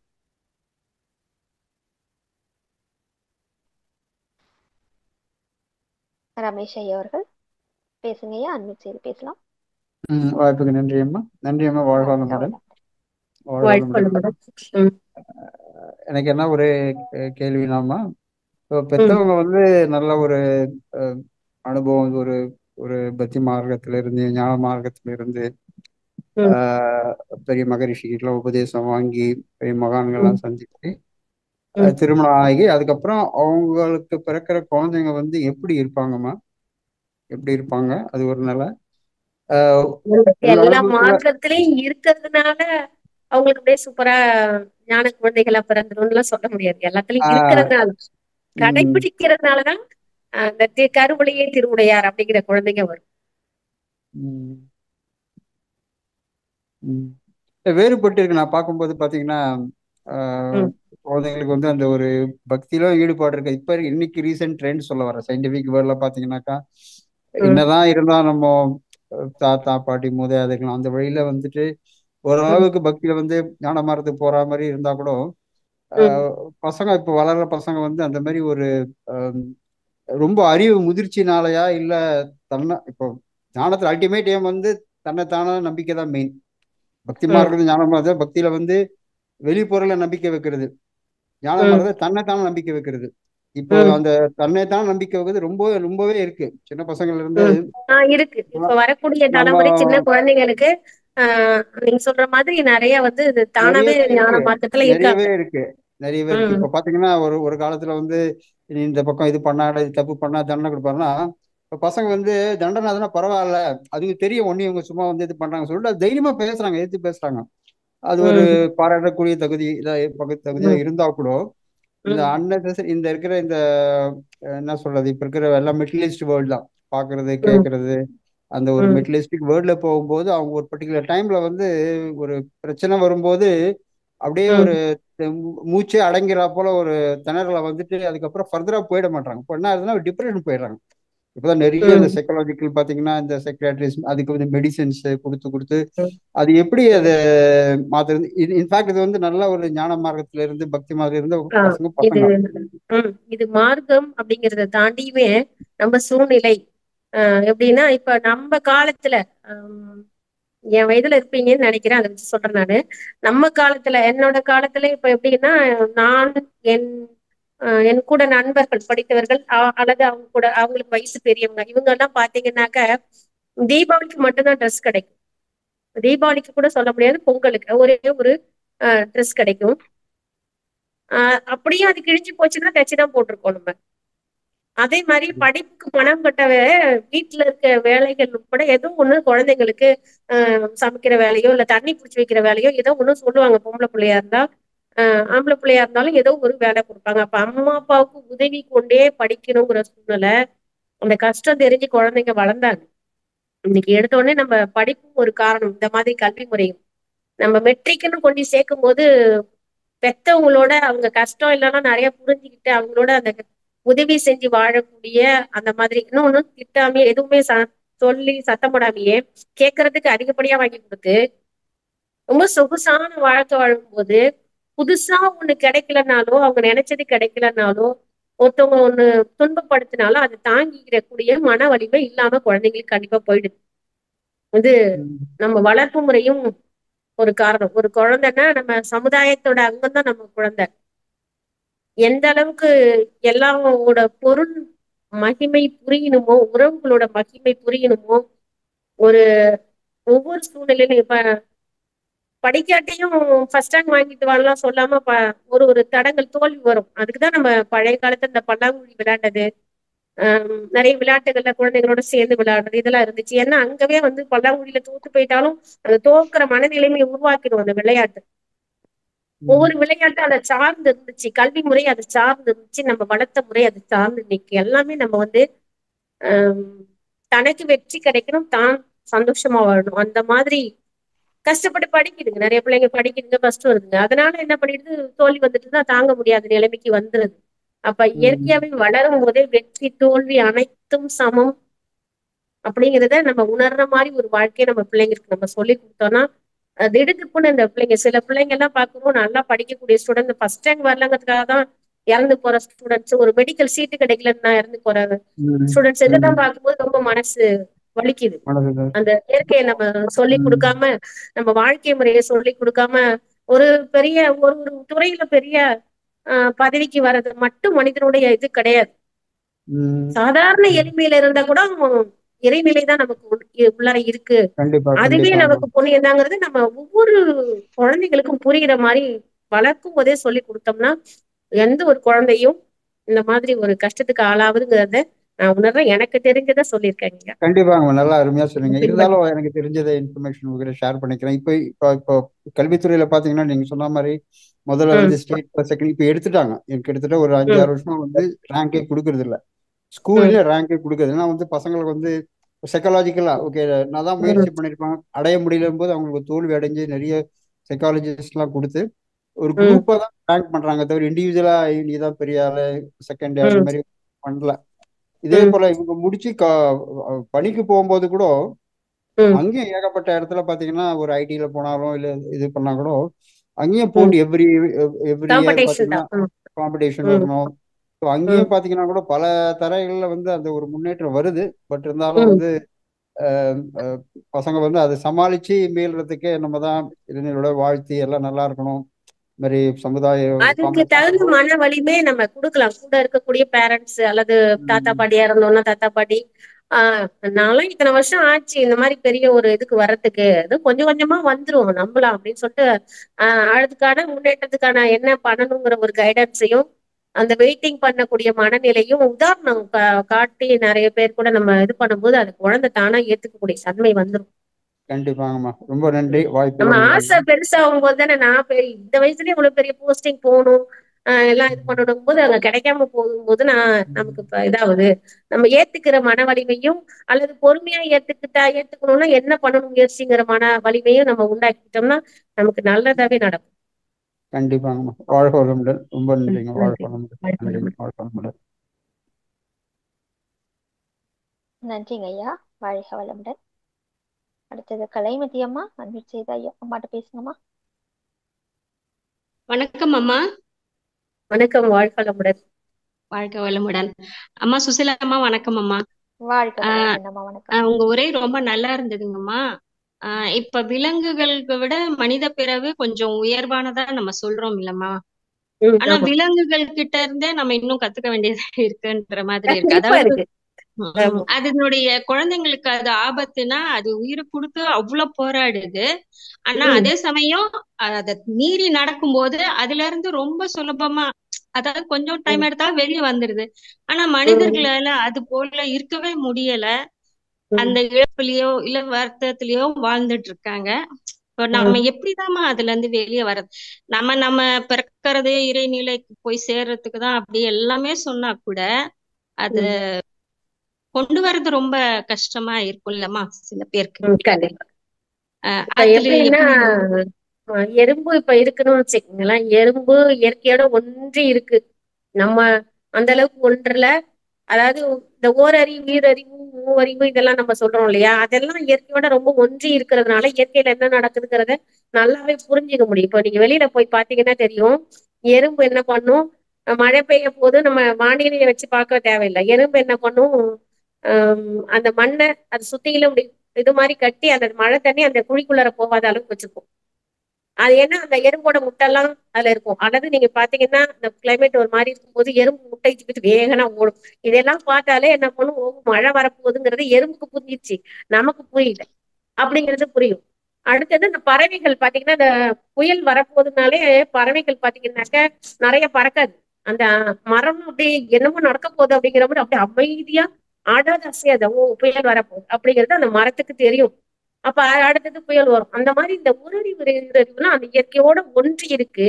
அது என்ன நடக்குதுன்னா, இப்ப என்ன நடந்தாலும் அந்த இயற்கையை புரிஞ்சுக்கிட்டு தன்னை பாதுகாக்கிற வேலையை செய்யும். அது தன்னை தகவமைத்துக் கொள்ளக்கூடிய இது இருக்கு. தன்னை பற்றி மற்றி தெரியும். ஆனா தான் யார், அதுக்கு மூலம் என்ன, அதை பத்தி சிந்தனை இல்லை. மனுஷனால மட்டும்தான் வந்து இந்த மாதிரி அதை உணரவும் முடியும், சிந்திக்கவும் முடியும். அப்ப என்ன பண்ணுதுன்னா, இயற்கையில இதை புரிந்து பாதுகாத்துக் கொள்ளக்கூடிய சக்தி இந்த ஜீவராசிகளுக்கு இருக்கு. ஆனாலும் இந்த மாதிரி ஒரு சில இறப்பு இந்த மாதிரி சொல்றீங்க இல்லையா, அது வந்து மனுஷனால ஏன் மாத்திக்க முடியலன்னா, ஒரு குரங்கு கூட இருக்கு இப்ப நம்மள மாதிரியே. ஒரு குட்டி இறந்து போச்சுன்னா, அது இறந்து போனாலும் அது எலும்பானாலும் அதை கையில தூக்கிட்டே தான் அலையும் குரங்கு. இந்த குரங்குல இருந்து வந்தோம்னு சொல்றாங்க இல்லையா, அந்த மாதிரிதான் வந்திருக்குங்கிறது நம்ம பாக்குறோம் நம்ம. ஆனா அதை தாண்டி முன்னாடி இருக்க விலங்குகள் சோகமா இருக்கு பாக்குறோம். இப்ப 5 அறிவு விலங்கு அப்படின்னு சொல்றோம் நம்ம. யானை இப்ப சமீபத்துல நடந்த யானை பாகனை கொன்னது இல்லையா, அந்த யானை. அந்த யானையை பாருங்க, அழுதுகிட்டே இருக்கு, சாப்பிடலங்கிறத சொல்றாங்க. அதுக்குமே அந்த கருமையும் வேலை செய்யுது. அவங்க சாப்பாடு கொடுக்குற ஆளுக்கான சாப்பிட முடியல அப்படிங்கிறதுனால அது இன்னும் அழுதுகிட்டே இருக்கு. அப்ப அங்கவும் அந்த அனிமலுக்கு அவங்க அந்த கருமையும் வேலை செய்யுது. ஒரு சிலது அது கொஞ்ச காலங்கள் அப்படி இருக்கலாம், அப்புறம் மாத்திக்கலாம்.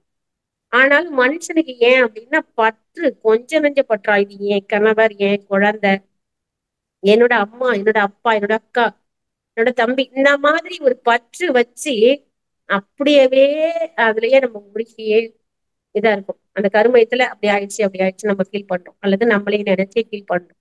இங்கதான் என்னன்னா, எது நடக்கணுமோ அததான் இறைநிலை நடத்தும். எது வேணுமோ அதுதான் கொடுக்கும். அந்த இறைநிலை மேல நம்பிக்கை வச்சு அதை ஏத்திக்கிற மன வலிமைக்கு நம்மளுடைய கேரக்டரை மாத்தணும்.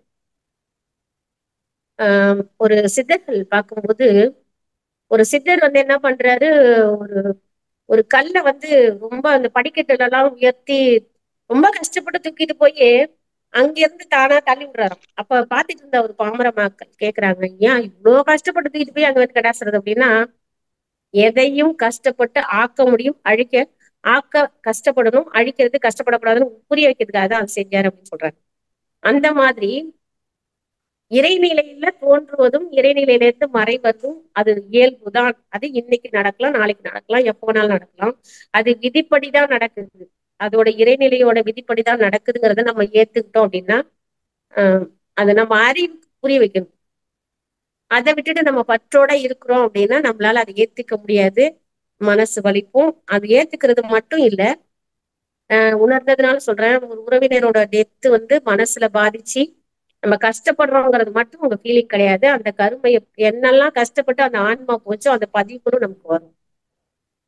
அது தேவையில்லாம அந்த நமக்கு எவ்வளவு முக்கியமா இருந்தாலும் அது கடவுள் அவ்வளவுதான் நமக்கு கொடுத்துருக்காருங்கிறத மனசார ஏத்துக்கிட்டு அடுத்தது நம்ம என்ன செய்யணும், எனக்கு நீ உதவி செய்யணும் அப்படி இயற்கையை கேட்கும் போது நமக்குள்ளார ஒரு பெரிய மாற்றம் வரும், நமக்கு நல்லது நடக்கும். அப்ப ஏத்துக்கிற மன வலிமையை நம்ம வச்சுக்கணுங்கிறது தான் நான் கேட்கிறேன். நன்றிங்கம்மா, ரொம்ப நன்றி.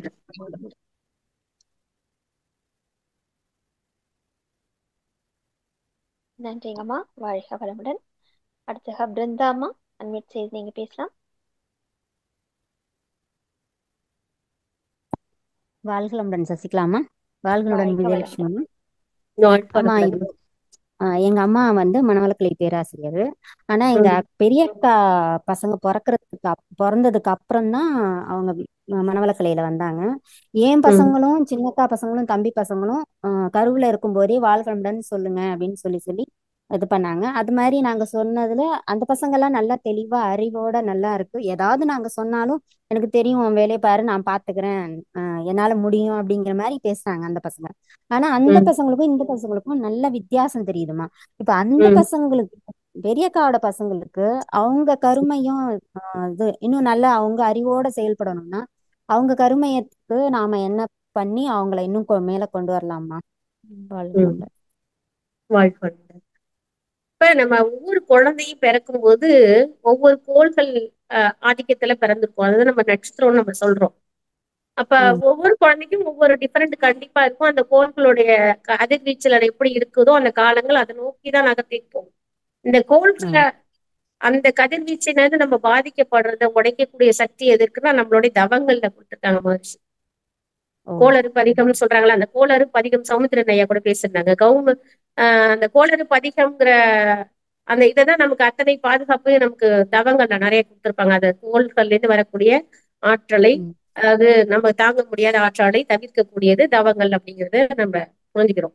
இப்ப ஒரு மெச்சூரிட்டிக்கு வந்துட்டாங்க குழந்தைங்கன்னா நம்ம மெடிடேஷன் கத்துக் கொடுக்கலாம். 15 வயசு மேல ஆயிடுச்சு அப்படின்னா, அல்லது சின்ன வயசா இருந்தாங்கன்னா நான் அந்த ஞான கதைகள் சொல்லி, அல்லது அவங்க என்னத்தை செய்ய மறுக்கிறாங்களோ அந்த விஷயத்த மற்றவர்கள் பாதிக்கப்பட்டவர்களை உதாரணம் காட்டி நீங்க வார்த்தையால் இல்ல வாழ்க்கையில காட்டணும்.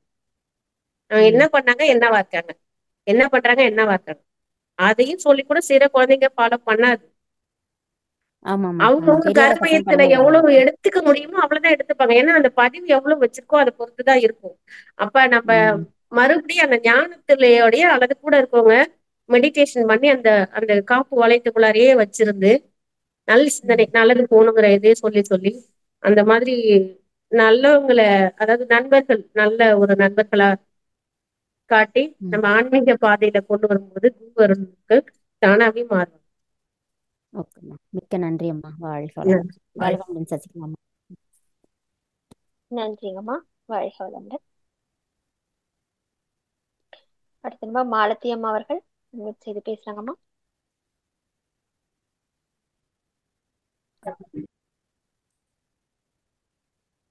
மாலதி அம்மா ஒரு முறை மட்டும் அன்மியூட் டச் பண்ணுங்க. மைக் ஓபன் ஆச்சு. வாழ்க வளமுடன். வாழ்க வளமுடன் அம்மா. கேளுங்கம்மா. பையன் என்னைய இந்த வேதாத்திரத்துல சேர்த்து விட்டதே அவன் தான்மா சேர்த்து விட்டாங்கன்னம்மா. பையன் கோபத்தை குறைக்க மாட்டேங்கிறாங்க. நம்ம என்னமாங்க செய்யறது? பையனுக்கு என்ன வயசு? எனக்கு கல்யாணம் ஆகி 2 குழந்தைகள் தான் இருக்குங்கம்மா. மனைவி எல்லாம் இருக்காங்க. 40 வயசு. என்ன வேலை பாக்குறாங்க? இன்ஜினியரா இருக்காங்கம்மா, சாப்ட்வேர் இன்ஜினியர். அப்படிங்களா? சரி சரி சரி. அங்க காலையில கொஞ்சம் மெடிடேஷன் பண்ண வைங்களா. நம்ம எப்பொருளை எச்செயலை எக்குணத்தை எவ்வுயிரை ஒருவர் அடிக்கடி நினைத்தால் அப்பொருளின் தன்மையதாய் மாற்றம் காணும் சொல்றாங்க இல்லையா ஐயா. அப்ப காலையில கொஞ்சம் மெடிடேஷன் பண்ண வைங்க. ஒர்க்ல ஸ்ட்ரெஸ் இருக்கான்னு பாருங்க. அவங்க அவங்க என்ன நினைக்கிறாங்களோ அது அந்த அளவுக்கு புரிதலோட வீட்டுல இருக்கவங்க எல்லாம் நடந்துக்கிறோமா. அவங்க வரும்போது அந்த குழந்தைங்க படிக்கணும், அந்த படிப்புல சரியா இருக்கணும், வீட்டுல இருக்கவங்க எல்லாம் சரியா இருக்கணும், அவங்க எதிர்பார்ப்பு சரியா நிறைய இருக்குது. மிஸ் அண்டர்ஸ்டாண்டிங் இருந்ததுனாக்க அது வார்த்தையாக சொல்லனாலும் குணத்தால வெளிப்படும். அவங்க எதிர்பார்ப்பு நடக்காத போது குணத்தால வெளிப்படும். அப்ப அத நம்ம முதல்ல புரிஞ்சுக்கணும். ஏன் வந்த உடனே இப்படி கத்துறாங்கன்னா நம்ம என்ன பண்ணிருக்கோம், அல்லது நம்ம அப்படிங்கிறத நம்ம ஆராய்ச்சி வீட்டுல உள்ளவங்க எல்லாம் சரியாதான் இருக்கோமோ, முதல்ல வரும்போது அவரை சரியா கவனிச்சுக்கிறோமா, அவர் கொடுக்குற காசை சரியா பராமரிக்கிறோமா, அல்லது குழந்தைங்க படிக்கிறாங்களா, இதெல்லாம் முதல்ல நம்ம நிறைய நம்மள பாக்கணும். அல்லது அவருக்கு அவரு கவனிச்சுக்கிறதுல, சாப்பாடு கொடுக்கறதுலயோ இல்ல அன்பு காட்டுறதுலயோ ஏதாவது குறை இருக்கா அப்படிங்கறதையும் பாக்கணும். ஒரு குறையும் இல்லைங்கம்மா. அதெல்லாம் அல்லது அவருக்கு கோவப்படும் போது அந்த கோவப்படுற டைமை விட்டுட்டு அவரா சொல்லனா நாங்க என்ன பண்ணோம் என்ன மாத்திக்கணும் அடுத்தவங்களுக்கு நல்ல அட்வைஸ் பண்றாங்கம்மா. அவனுக்கு அந்த கோபத்தை குறைக்க முடியும். அத நம்ம ஒண்ணு சிம்பிளா கையாண்டலாமே. எப்படின்னா அந்த கோபத்தை நம்ம கண்டுக்காம அந்த இடத்துல இருக்காம விட்டுட்டு அப்புறமா ஏன் இப்படி பண்ணீங்க, உங்க ஹெல்த் தான் பாதிக்கப்படும், சொல்லுங்க நான் மாறிக்கிறேன் அப்படின்னு சொல்லிட்டாக்கா ஈஸியா மாறிடுவாரு. அந்த கோபத்தை நமக்குள்ள ஏற்றிக்காம அலட்சியப்படுத்தி அந்த நேரம் அந்த கோபத்தை நம்ம அலட்சியப்படுத்தி அதுக்கப்புறமா நான் எப்படி மாறணும், என்ன பண்ணணும், நான் மாத்திக்கிறேன் சொல்லும் போது மாத்திக்கலாம். அல்லது அவர்கிட்ட மாத்தணும், இது மாறிங்கன்னு சொல்லிட்டோம்னா சரியா போயிடும். நம்ம வாழ்த்தலாமாங்கம்மா? வாழ்த்தலாம், கண்டிப்பா வாழ்த்தலாம்.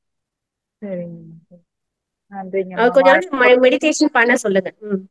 சரிங்க. அதெல்லாம் செய்யுங்க செய்யுங்கன்னு சொல்லி சொல்றதே எனக்கு அவன் தான் சொல்லி நானும் பண்ணிட்டு இதில் சேர்ந்ததே அவன் தான் என்னை சேர்த்து விட்டாங்கம்மா. இப்ப அவன் கோபத்தை அடக்க மெடிடேஷன்ங்கிறது நம்ம மெடிடேஷன்ங்கிறது நம்ம உட்கார்ந்து செய்யறது மட்டும் இல்லாம நம்ம வாழ்க்கையவே கொஞ்சம் கொஞ்சமா மாத்திக்க ஆரம்பிக்கணும். நம்ம எங்க உட்கார்ந்திருந்தாலும் நம்ம தவம் பண்ணி ட்ரெயின் ஆனதுனால எங்க உட்கார்ந்தாலும் உட்கார்ந்த உடனே நம்மளால சிவகாரத்துக்குலாம் நம்மளால போக முடியும். அமைதி நிலையை நம்மளால உணரவும் முடியும். அடிக்கடி நம்ம டைம் கிடைக்கும் போது கொஞ்சம் மௌனமா இருந்து பழகணும்னாலே நமக்குள்ளார அந்த கேரக்டர் நிறைய வர ஆரம்பிக்கும், அமைதியான குணம். சரிங்கம்மா, சரிங்க. நன்றிங்கம்மா, வாழ்க்கை வளமுடன்ம்மா.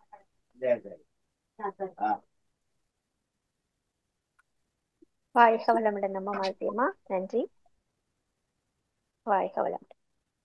இப்போ அவங்க மாலத்தி அம்மா அவங்க கேட்ட மாதிரி பாத்தீங்கன்னா நிறைய வீடுகள்ல பாத்தீங்கன்னா அடுத்தவங்களுக்கு நல்ல அட்வைஸ் கொடுப்பாங்க. ஆனா வந்து அவங்கனால சில விஷயங்கள் வந்து மாற்றி கொள்ள முடியாது அப்படிங்கிற சூழ்நிலை, இந்த கோபம் தான் ரொம்ப பிரச்சனையாவே இருக்கு அப்படிங்கறத நம்ம கேள்விப்படுவாங்கம்மா. அதுல ஒரு விஷயம் கூட பாத்தீங்கன்னா அவங்க கிட்ட நம்ம ஒரு டைம் கேட்கலாம் அப்படின்னு கூட நினைக்கிறேன் இல்லையாம்மா? உங்ககிட்ட மகன்கிட்ட வந்து கூட நம்ம கேட்கலாம்ப்பா, உங்ககிட்ட கொஞ்ச நேரம் பேசலான்னு இருக்கு அப்படின்னு ஒரு வார்த்தை நம்ம அவங்க கிட்ட ஒரு அப்பாயின்மெண்ட் கேட்டு கூட ஒரு ஃப்ரீயான டைம்ல நிச்சயமா உட்காந்து ஒரு ஃப்ரீயான டைம்ல, இதனால ஒன்னும் தப்பு கிடையாது. மகன்கிட்ட நம்ம டைம் கேட்டு அனுமதி கேட்டு நம்ம பேசலாமா? தினமுமே நம்ம சாப்பிடும் போது எல்லாரும் ஒன்னா உட்கார்ந்து சாப்பிட்டு அன்றன்ற நிகழ்வுகளை பகிர்ந்துக்கும் போது நம்ம நிறைய புரிஞ்சிக்க முடியும். வெளியில போயிட்டு வரவங்கள நிறைய நம்மளால புரிஞ்சுக்க முடியும். அந்த மாதிரி மிஸ் அண்டர்ஸ்டாண்டிங்லாம் வராத அளவுக்கு நமக்கு அது காப்பாற்றும். இப்படி பேசும்போது உட்கார்ந்து பேசும்போது மாற்றத்துக்கு அவங்களும் யோசிப்பாங்க, நாம ஏன் இப்படி கோச்சுக்க போறோம், எவ்வளவு நாளைக்கு இதெல்லாம் அப்படிங்கறது யோசிக்கிறதுக்கான நேரம் இருக்கு. அடுத்த அன்பராக கலைவாணி அம்மா அவர்கள் அன்மியூட் செய்து நீங்க அம்மாட்ட பேசலாம். வாழ்க வளமுடன். வாழ்க வளமுடன்மா. வாழ்க வளமுடன். வாழ்க வளமுடன். காந்தத்தை பத்தி அருமையா எடுத்தீங்கம்மா. கிளாஸ் நல்லா இருந்ததுமா. நான் வந்து எக்ஸசைஸ் மெடிடேஷன் எல்லாம் ஓரளவு பண்ணிட்டு இருக்கேம்மா. அந்த செல்ஃப் அனலைஸ் மட்டும் மனசுக்குள்ள நினைக்கிறேன் ஒழிய அதை எடுத்து நான் எழுதணும் அப்படின்னும் போது எனக்கு அது இந்த மனசுக்குள்ள அடிக்கடி தோணிட்டே இருக்குமா, நான் எழுத மாட்டேங்கிறேன். அது என்ன, அதுக்கான ஏதாவது ஒரு வழி ஏதாவது சொல்லுங்கம்மா, ஒரு டிப்ஸ் மாதிரி ஏதாவது. உங்களுக்கு என்னைக்கு ரொம்ப ரெஸ்ட் கிடைக்கும், எல்லாரும் ஒர்க்குக்கு போயிடுவாங்க, நீங்க அமைதியா தனியா இருக்குங்க அப்படின்னு பாருங்க. அன்னைக்கு பார்த்துட்டு நான் கண்டிப்பா இந்த இந்த 2-3 நாளும் எந்த டைம் எடுத்துங்க, நான் அன்னைக்கு வந்து கண்டிப்பாக தயவை நான் பண்ணுவேன் அப்படிங்கறத நான் உங்களுக்கு எடுத்துக்கிறேன் அப்படின்னு சொல்லி மனசுக்குள்ளார நிறைய தடவை சொல்லிக்கோங்க. டைம் இருக்கும்போது ஒரு நோட்டு பண்ணா முன்னாடி எடுத்து வச்சிருங்க. நீங்க மனசுக்குள்ள சொல்லிட்டே வரும்போது அதுக்கான திணிவை வந்து உங்களுக்கு காந்த ஆற்றல் கொஞ்சம் கொஞ்சமா கைக்கு எல்லாத்துக்கும் மூளைக்கு கொண்டு வந்து கொடுத்து நீ எழுதுன்னு உட்கார வச்சிரும். அப்ப நம்ம சங்கல்படுத்திக்கிட்டே இருக்கணும் நம்ம தோணும் போது. ஓகே ஓகேம்மா. ஓகேம்மா. ஓகே. வாழ்க வளம். வாழ்க வளம். நன்றிம்மா.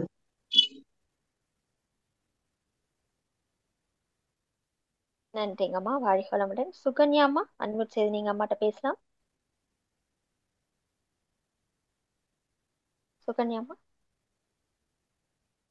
பேசுங்கம்மா. மைக் ஓபன் ஆயிடுச்சு. வாழ்க வளமுடன்.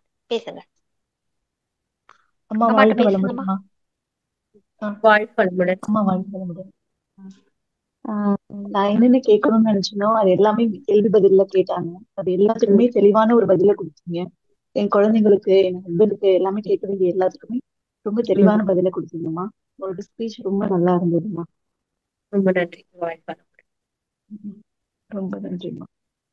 என்னென்ன கேட்கணுமோ எல்லாம் நான் நினைக்கிறேன். அது அடுத்த கொஸ்டின் தான் அவங்க கேக்குறாங்க. அதுதான் நம்ம ஜீவகாந்தம் வான்காந்தத்தோட இணைந்திருக்கு. அது அப்படியே எல்லாரோட மனசுலயும் போச்சுங்கிறதுக்கு அது இதுவே நமக்கு நிரூபணமா இருக்கு. நன்றி நன்றி. வாழ்க வளமுடன் சுகினி அம்மா. நிர்மலா அம்மா அவர்கள் அன்மியூட் செய்து பேசலாம். வாழ்க வளமுடன். வாழ்க வளமுடன் அம்மா. வாழ்க வளமுடன். அம்மா நான் இப்பதான் ஜாயின் பண்ணம்மா. எனக்கு ஒரு டவுட், யாரும் இல்லாதனால கேக்குறேம்மா. இப்போ நம்ம பயிற்சி பண்ணிட்டு இருக்கோமா, அத வந்து பொது இடங்கள்ல நான் இந்த மாதிரி பயிற்சி செய்யறேன், நான் காலையில எழுந்துக்கிறேன், உடற்பயிற்சி செய்யறேன், தவம் செய்யறேன் அப்படின்னு சொல்லலாங்களா, சொல்லக்கூடாதுங்களாமா? ஒருத்தவங்க வந்து சொன்னாங்க, அவங்களும் பயிற்சி பண்றாங்க, வந்து இந்த மாதிரிலாம் நம்ம எல்லாரும் முன்னாடியும் சொல்லக்கூடாது அப்படின்னு சொல்றாங்கம்மா. அது எனக்கு புரியலம்மா. சரிங்களா?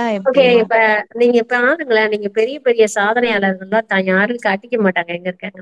இப்ப நான் காந்த ஆற்றலே சொல்லியிருந்தேன், தான் யாருன்றத, நான் பெரிய ஆளு, நான் தான் எல்லாம் பண்றேங்கிறத இந்த தெய்வீக ஆற்றலாகிய காந்த ஆற்றல் இல்லாம எதுவும் கிடையாது. அதுவே காட்டிக்கிறது கிடையாது. அந்த இறையாற்றலை தான் யாருன்னு காட்டிக்கிறதே கிடையாது. நீங்க பெரிய பெரிய ஆளுங்க எல்லாம் பாருங்க. எங்க மன்றத்துல எங்களுடைய பேராசிரியர் அரங்கநாதன் ஐயா அவர்கள் அங்க ஆழியார்ல வந்தாங்கன்னா தான் யாருன்றதே தன்னை காட்டிக்கிட்டதே கிடையாது. அவ்வளவு அமைதியா இருப்பாங்க. அவ்வளவு விஷயம் தெரியுங்கிறதையும் எளிமை வாழ்க்கையில அத்தனையும் கடைபிடிக்கிறாங்க. ஆனா யாருன்றது அங்க காட்டிக்குவோம். அங்க பார்க்கும்போது எனக்கு ஆச்சரியமா இருக்கும். நம்ம சின்னோண்டு தெரிஞ்சா கூட நமக்கு தெரிஞ்ச மாதிரி பெருசா காட்டிக்குவோம். ஆனா பெரிய பெரிய மகான்கள் சித்தர்கள் நீ பாத்தீங்கன்னா தான் யாருன்னு காட்டிக்கவே மாட்டாங்க.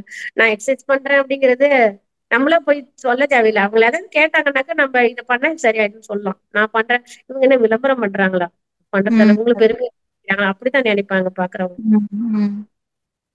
அதான் நம்ம நம்ம சொல்லலாம். நம்ம பண்றோம்னா அவங்களும் பண்ணுவாங்க அப்படின்னு நினைச்சு சொல்றது சில பேர் சொல்றோம்லம்மா. இப்ப நம்ம இந்த நேரத்துக்கு அது பண்ணா அவங்களுக்கு அது ஒரு எடுத்துக்காட்டாரு, அவங்களும் அவங்க பண்றாங்களே நம்மளும் பண்ணலாம் அப்படின்னு நினைப்பாங்க அப்படின்றதுக்காக சொல்லலாமா? அது எப்படின்னா, இப்ப நிறைய பேரு மன்றத்துக்கு நான் கூப்பிடுறேன் வரலங்கிறது சில பேர் ரிப்போர்ட் சொல்லியிருக்காங்க, நான் கேள்விப்பட்டிருக்கேன். ஆனா நம்மளை பொறுத்த வரைக்கும் நம்ம கூப்பிடாம அத்தனை பேர் வருவாங்க. ஏன்னா நம்ம கூட பழகும் போது அவங்களுக்கு எண்ணத்துல கஷ்டம் இருக்கு, உடல் ரீதியா சொல்றாங்களா அல்லது மன ரீதியா சொல்றாங்களா அல்லது அவங்களுக்கு என்ன தேவை இருக்குன்னு பார்த்து அந்த தேவைக்கு உண்டான பதில சொல்லிட்டு எனக்கு இது இங்க கிடைச்சது அப்படின்னு சொல்லுவேன். அப்ப அவங்க தானாவே வந்துருவாங்க அந்த இடத்துக்கு. ஆனா எனக்கு இத பண்ணா இது வரும், இது பண்ணா இது வரும்னு யாருமே தேவை இருக்கிற வரைக்கும் மத்தவங்களுக்கு மதிப்பு கொடுக்க மாட்டாங்க. அவங்க தேவைய இது வரும்போதுதான் அந்த இது சொல்றதை கேட்கிற நிலைக்கும் மதிப்பு கொடுக்குற நிலைக்கும் வருவாங்க.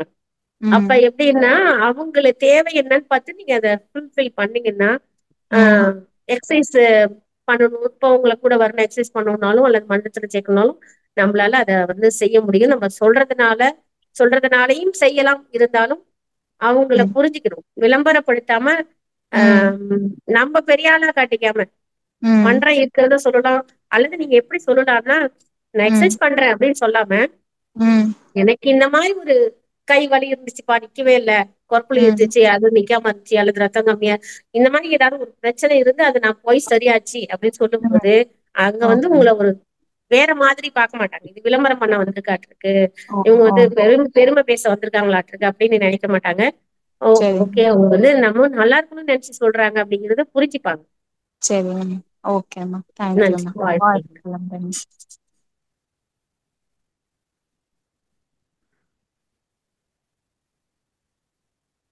நன்றிங்க அம்மா நிர்மலாம்மா, வாழ்க வளமுடன். இது பாண்டிச்செல்வி அம்மா அவர்கள் அன்மியூட் செய்து நீங்க அம்மாட்ட பேசலாம். வாழ்க வளமுடன் அம்மா. அம்மா, நான் சிந்தனை உரை கேட்க முடியல, இந்த மாதிரி யூடியூப்ல தான் கேட்கணும், இப்பதான் ஜாயின் பண்ணேன். அம்மா, என் கேள்வி என்னன்னா, வாழ்த்துறது எழுதலாமோ வாழ்க வளமுடன் அப்படின்னு பேரோட சேர்த்து எழுதவும் அப்படின்னு சொல்றாங்க, அது எவ்வளவு தூரம் கரெக்டுமா? அதை பத்தி சொல்லுங்கம்மா. என்ன சொல்லுங்க, திருப்பி கேளுங்க கேள்வி. இப்ப ஒருத்தரை வாழ்த்துறோம் ஒரு விஷயத்துக்காகனா அதை எழுதியும் வாழ்த்தலாம், அவங்க பேரோட சேர்த்து வாழ்க வளமுடன் எழுதிட்டே வாங்க அப்படின்னு சொல்றாங்க, அதை பத்தி கொஞ்சம் சொல்லுங்கம்மா. இப்ப நம்ம வாழ்க வளமுடன் தவத்துல இருந்து வாழ்த்துறோம்னா அது எந்த அளவுக்கு நமக்கு பதில் கொடுக்கும் அப்படின்னா, நம்ம வில் அப்படியே பின்னாடி எந்த அளவுக்கு இழுத்து முன்னோக்கி அம்பு பாயுமோ அந்த அளவுக்கு போய் ரீச் ஆகும். அந்த அளவுக்கு உடனே நடக்கும், நமக்கு கண்டிப்பா நடக்கும். அது வலு அதிகம். அதே மாதிரி இறை சிந்தனையோடையே கால நேரத்துல பிரம்ம முகூர்த்தத்துல குளிச்சுட்டு நம்ம யாருக்கு வேணும் அப்படின்னு சொல்லி கேட்கிறோமோ அதை நினைச்சு எழுதும் போதும் பலன் கிடைக்கும். இருந்தாலும் அந்த இடத்துல நம்ம மனது வேலை செய்யும். ஆனா தவநிலைக்கு போகும்போது மனதை தாண்டி அறிவு வேலை செய்யும். அதுக்கு இன்னும் கொஞ்சம் வலு அதிகம், எழுதுறதுலயும் கண்டிப்பா கிடைக்கும். நிறைய பேரு நீங்க பாத்தீங்கன்னா அந்த ஒரு தெய்வத்தோட பேரை கூட எழுதுறேன்னு சொல்லுவாங்க. அதே மாதிரி நமக்கு என்னது வேணுங்கும் போது கண்டிப்பா எழுதுறதுலயும் கண்டிப்பா கிடைக்கும். ஆமா, இன்னொரு கேள்விமா, தவம் பண்ணையில எண்ணங்கள் ஒரு பக்கம் அது நம்ம கண்டுக்காம இருந்தாலும் சில சமயம் உருவங்கள் வருதுமா, நமக்கு பழகினவங்களோடயோ இல்ல நம்ம ஏதாவது ஒரு மூவி பார்த்தோம்னா அந்த உருவங்கள்லாம் வருதுமா, அதை எப்படி இக்னோர் பண்ணதுமா, இல்ல அது தானாவே கொஞ்ச நாள்ல சரியாயிடுங்கம்மா? கருமையத்துல அத்தனை பதிவுகளும் இருக்கு. நம்ம தவம் அமைதியா இருக்கும்போது அது ஏற்கனவே என்னென்னலாம் பதிவு வச்சிருக்கோ அதை கொண்டு காட்டுது. இதுதான் அந்த பாட்டுல சொன்னாலே, காட்டானை மேலேறி கடைத்தெருவே போகையிலே நாட்டார் நமை மறித்து. இதுல இப்ப என்னன்னா புலன்கள் அடங்கி போச்சு, ஆனா மனம் அடங்கல. அததான் சொல்லுவாரு, மனம் அடங்க கற்றாலும் என்ன சினமடங்க கற்றாலும் சித்தி எல்லாம் பெற்றாலும் மனம் அடங்க கல்லாருக்கு வாய் ஏன் பராபரமே அப்படி சொல்லுவார். அப்ப மனம் அடங்கணும்னா இந்த மனசு வேலை செஞ்சிட்டு இருக்கு அப்படிங்கிறதுக்கு அர்த்தம் தான் இது. அப்ப என்ன பண்ணணும், நீ வராதன்னு மனசுக்கு சொல்லக்கூடாது. நீ ஏன் வர, இது மாதிரி வருது, இது ஏன் வந்துச்சு, இப்படி ஆராய்ச்சி பண்றதை விட்டுட்டு அது வந்துச்சா அது பார்த்து கண்டு வேணாம், நான் தவத்துல இருக்கேன் அப்படின்னு கமெண்ட் சொல்லிட்டு தவத்திலே இருக்கும்போது அதை அலட்சியப்படுத்துறீங்க. எந்த உருவம் தெரிஞ்சாலும் சத்தம் தெரிஞ்சாலும் என்ன தெரிஞ்சாலும் அதை அலட்சியப்படுத்திட்டு நான் தவத்துல இருக்கேங்கிறது கமெண்ட் மறுபடியும் உள்ளுக்குள்ளார கொடுத்துட்டு அந்த தவநிலைக்கே போக போக நாட்கள் போக போக தானா மறைஞ்சிருது எல்லாமே. ஓகேம்மா, நன்றியம்மா. வாழ்க வளமுடன். அலட்சியப்படுத்துறது அவ்வளவுதான். சரிங்க, வாழ்க வளமுடன். நன்றிங்கம்மா, வாழ்க வளமுடன். அடுத்ததாக மீனா அம்மா அவர்கள் அன்மியூட் செய்து கேள்வி கேட்கலாங்கம்மா. வாழ்க வளமுடன். அம்மா வாழ்க வளமுடன். அம்மா நம்ம பேசுற பேச்சு இல்ல எண்ணுகின்ற எண்ணங்கள் எல்லாமே வந்து ஒரு 7 இடங்கள்ல நம்ம பதியுது அப்படின்னு சொல்லுவாங்க இல்லையா, அது என்னென்னு கொஞ்சம் தெரிஞ்சுக்கலாமா? முதல்ல வந்து கண்ணுல பதிஞ்சு, மூளை செல்கள்ல பதிஞ்சு, உடல் செல்கள்ல பதிஞ்சு, அடுத்தது கருமையம், உயிர் துகள் 6 இடங்கள்ல பதியுது. வான்காந்தத்திலேயே பதியுது. கண்ணு, மூளை, உடல் செல்கள், கருமையம், உயிர் துகள், வான்காந்தம். தோல்ல கூட விரிவு சுருக்க பதிவா தோல்லயே இருக்கு, நம்மளுடைய ஸ்கின்ல. ஆமா, நம்ம எறும்பு ஏதோ போகுதுன்னு வச்சுங்களேன், அந்த பதிவு இல்லைன்னா நமக்கு ஏற்கனவே எறும்பு ஏதாவது போய் நம்ம தோல்ல ஒண்ணு பண்ணி பதிவு இல்லைன்னு வச்சுக்கோங்களேன், நமக்கு வந்து தெரியாது. ஏற்கனவே அந்த பதிவு இருக்கிறதுனாலதான் அது ஏதோ வந்திருக்கு அப்படிங்கறது நமக்கு உணர்த்துது. அப்ப பதிவுங்கிறது அதை நம்மளால உணர முடியும். அந்த மாதிரி 6 இடங்கள்ல பதிவாகும். சரிங்கம்மா, சரிங்கம்மா, ரொம்ப நன்றிம்மா. பேச்சு உங்களுடைய பதிவு ரொம்ப ரொம்ப நல்லா இருந்துச்சு. உங்களுடைய உரை அந்த கொக்கை பத்தி, இந்த இயற்கையை பத்தி எல்லாம் வந்து ரொம்ப அழகா சொன்னீங்கம்மா. அது கொக்கு ஏன் அதனுடைய கால்கள் நீளமா இருக்கு, அதனுடைய அழகு நீளமா இருக்கு, அந்த டீட்டெயில் எல்லாமே ரொம்ப அருமையா இருந்ததும்மா. ரொம்ப நன்றிம்மா. வாழ்க வளமுடன். நன்றி, வாழ்க வளமுடன். நன்றிங்கம்மா, வாழ்க வளமுடன்.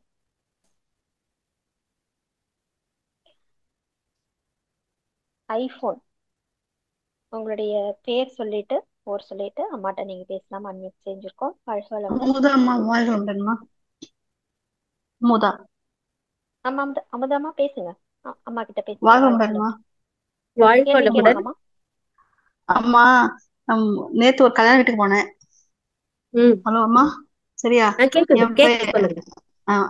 என் பையனை காலை மிதிச்சிட்டேன். ஒரு வார்த்தை சொன்னான் அவங்ககிட்ட, நான் காலை மிதிச்சிட்டேன்.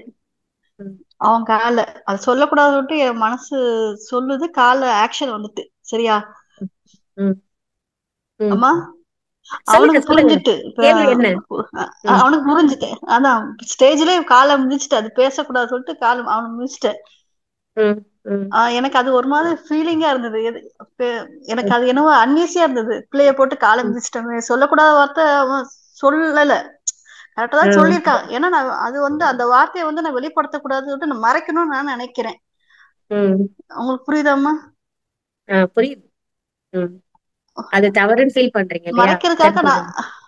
ஆமா, ஓகே. அது ஆமா, இந்த மாதிரி வந்து நம்ம குழந்தைங்க வளரும் போதே கூடவே வந்து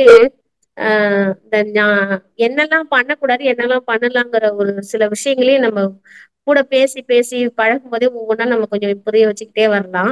2வது வந்து இந்த மாதிரி ஒரு இன்சிடென்ட் வருது அப்படின்னா அந்த நேரம் ஏதோ அவன் பேச்சை நம்ம டைவர்ட் பண்ணிடலாம். அவன் சொல்ல விடாம நம்ம டைவர்ட் பண்ணிடலாம். அங்க பாரு, அவங்க கூப்பிடுறாங்க, இந்த பக்கம் கூப்பிடுறாங்க, இல்ல கீழே இருமா இருக்கடா பாருடா அப்படி என்ன ஒண்ணு சொல்லி டைவர்ட் பண்ணிடலாம். இதுக்கு மேல இந்த மாதிரி ஒரு அவன் உள்ளதை சொல்றான், இல்ல அவன் உள்ளதை சொல்றான், நான் மறைக்கணும்னு நினைக்கிறேன். என்னோட ஆக்ஷன் வந்து காலை மிதிக்கிறது. எனக்கு என்னமோ அது மனசு என்ன ஏன் இப்படி தப்பு செய்யறோம், அவன் கரெக்டா தானே சொல்றான், நான் ஏன் மறைக்கணும்னு நினைக்கிறேன். இருக்கீங்க தம்பி கைய பிடிச்சி கம்முனு இருடாக்கண்ணே அப்படின்னு சொல்லிட்டா போதும். கொஞ்சம் கம்முனு இல்ல கம்முனு இல்ல, என்னோட ஆக்ஷன் வந்து காலை மிதிச்சிட்டேன். அவனோட என்னோட காலை வச்சு அவன் காலை மிதிச்சிட்டேன். எனக்கு அது ஒரு குற்றமா தெரியுது. அவன் உண்மைதான் பேசுறான், இருந்தாலும் நான் மறைக்கணும்னு நான் நினைக்கிறேன். எனக்கு ஏன் இந்த நீங்க ஒரு சொல்லல இனிமே இது நடக்காத மனசுக்கு ஒரு சங்கல்பம் எடுத்துக்கோங்க. இது வந்து இந்த மாதிரி நான் குழந்தைய துன்புறுத்த மாட்டேன். சரி அதே சரி மாதிரி அவன் சரிம்மா. என்ன மாதிரி நிதர்சனத்தை உண்மையை சொல்லி இருக்கலாம். அது வந்து மத்தவங்களுக்கு பாதிப்பு அல்லது நமக்கே அது வந்து பாதிப்புங்கிறதுக்காக நீங்க பண்ணிருக்கலாம். அத வந்து எடுத்து சொல்லி ஆமா புரிய வைக்கணும் மறுபடியும். இது வந்து ஆமா உண்மையாவே இருந்தாலும் இந்த காலத்துல இதை நம்ம சொன்னோம்னா அவங்கள்ட்ட இருந்து நம்ம எப்படி பாதிக்கப்படுவோம், சமுதாயத்துல நம்ம எப்படி பாதிக்கப்படுவோம் அப்படிங்கறத அந்த குழந்தைக்கு எங்க போனாலும் நீ உண்மையா சொல்ற மாதிரி இருந்தாலும் சொன்னீங்கன்னா இந்த மாதிரி பாதிப்பு எல்லாம் வருங்கிறத அவனோட அறிவுக்கு புரிய வச்சணும் இந்த ஸ்டேஜ்ல. சரிம்மா. எனக்கு என்னவோ அந்த ஸ்டேஜ்ல வந்து இதை பத்தி கால மிதிச்சிட்டோம். வருத்தப்படாதீங்க. இல்ல என்னோட பரவாயில்ல, ஆக்ஷனே நம்ம குழந்தை இப்படி தானே, நம்ம அவன் புரிஞ்சுக்கிட்டா. அம்மா சொல்லக்கூடாது சொல்றாங்க, அது நம்மளும் புரிஞ்சுக்கிட்டான். குழந்தைய வளர்க்குறோம். குழந்தைகளை வளர்த்து இப்ப குழந்தைகளை வளர்க்கும் போது நம்ம குழந்தை வளர்க்கறது எப்படின்னு நம்ம கத்துக்கிறோம். அதனால தம்பிக்கிட்ட சாரி கண்ணு, எனக்கு உனக்கு சொல்ல தெரியாம இப்படி பண்ணிட்டேன், இனிமே இதை பண்ணாத அப்படின்னு சொல்லிடலாம். என்ன நம்ம குழந்தை தானே. எனக்கு அந்த ஸ்டேஜ்ல பண்ணோம்னா எனக்கு ஒரு அன்ஈசியா பிஹேவ் பண்ணுமா. நன்றி. வாழ்க வளமுடன் அம்மா. அம்மா வாழ்க வளமுடன். நன்றி. வாழ்க வளமுடன் அம்மா. அம்மா அவர்களுக்கு வந்து அது அவங்களால ஒன்னும் அதை ஜீரணிச்சிக்கவே முடியல. இந்த காலில் வேற மிதிச்சிட்டுமே அப்படின்ட்டு. அம்மா அவர்கள் விஜயலட்சுமி அம்மா அவங்க சொல்ற மாதிரி நீங்க குழந்தைகிட்ட சொல்லி புரிய வைங்க. ஸோ தெரியாம நடந்துட்டதாவும் உங்களை அறியாம செஞ்சுட்டதாவும் நினைச்சிட்டு அந்த குழந்தைகிட்ட நீங்க எடுத்து எக்ஸ்பிளைன் பண்ணலாம். மீண்டும் வந்து அது மாதிரி நடந்துக்காம பாத்துக்கிறதுக்கு ஒரு சங்கல்பம் பண்ணிக்கோங்கம்மா. அம்மாவுடைய அந்த பதட்டம் ஆதங்கம் வந்து நமக்கு புரியுது. வாழ்க வளமுடன். வாழ்க வளமுடன். நன்றி. நன்றிங்கம்மா. நம்மளுக்கு மிக சரியா வந்து இறையும் குருவும் அற்புதமான வாய்ப்பு இன்றைய நாள்ல நமக்கு 2 மணி நேரம் கொடுத்திருந்தாங்க. நீங்க ரொம்ப அழகா அந்த கருமையும் பற்றியும் காந்தம் பற்றியும் சொல்லி கேள்விகளுக்கு ரொம்ப அழகா அற்புதமான பதில் கொடுத்திருக்கீங்க. நிறைய பேர் கமெண்ட்ஸ்ல உங்களுக்கு எக்கச்சக்கமான வாழ்த்துக்களை வந்து கொடுத்திருக்காங்கம்மா. ரொம்ப சிறப்பான பதில், ரொம்ப அருமையா இருந்தது, ரொம்ப அற்புதமா சொல்லியிருக்கீங்க அப்படின்னு. ஏன்னா நமக்கு வந்து இறையும் குருவும் ஒரு குறிப்பிட்ட நேரத்தை வந்து நமக்கு கொடுக்குறாங்க இந்த மாதிரி சிந்தனைகள் கேட்பதற்கும் நமக்குள்ள இருக்கக்கூடிய கேள்விகளுக்கு. இந்த கேள்வி வர்றதெல்லாம் வந்து ஒரு சின்ன விஷயம் இல்ல கேள்வி கேட்கறது அப்படிங்கிறது. ஸோ இது மாதிரியான கேள்விகள் கேட்டு இதன் மூலமா பலரும் இந்த விளக்கத்தை பெறும் பொழுது இந்த நிகழ்ச்சிக்கான சிறப்பு நமக்கு வந்து கூடுதலா கிடைக்குது. ஸோ இன்றைய தினத்துல மிக அற்புதமான இந்த கேள்வி பதில் நிகழ்ச்சியும் சிந்தனையும் அமைந்திருக்கு அம்மா. மிக்க நன்றி. இந்த வாய்ப்புக்கு மிக்க நன்றி. நம் கடமை அறவாழ்வின் நாட்டத்தே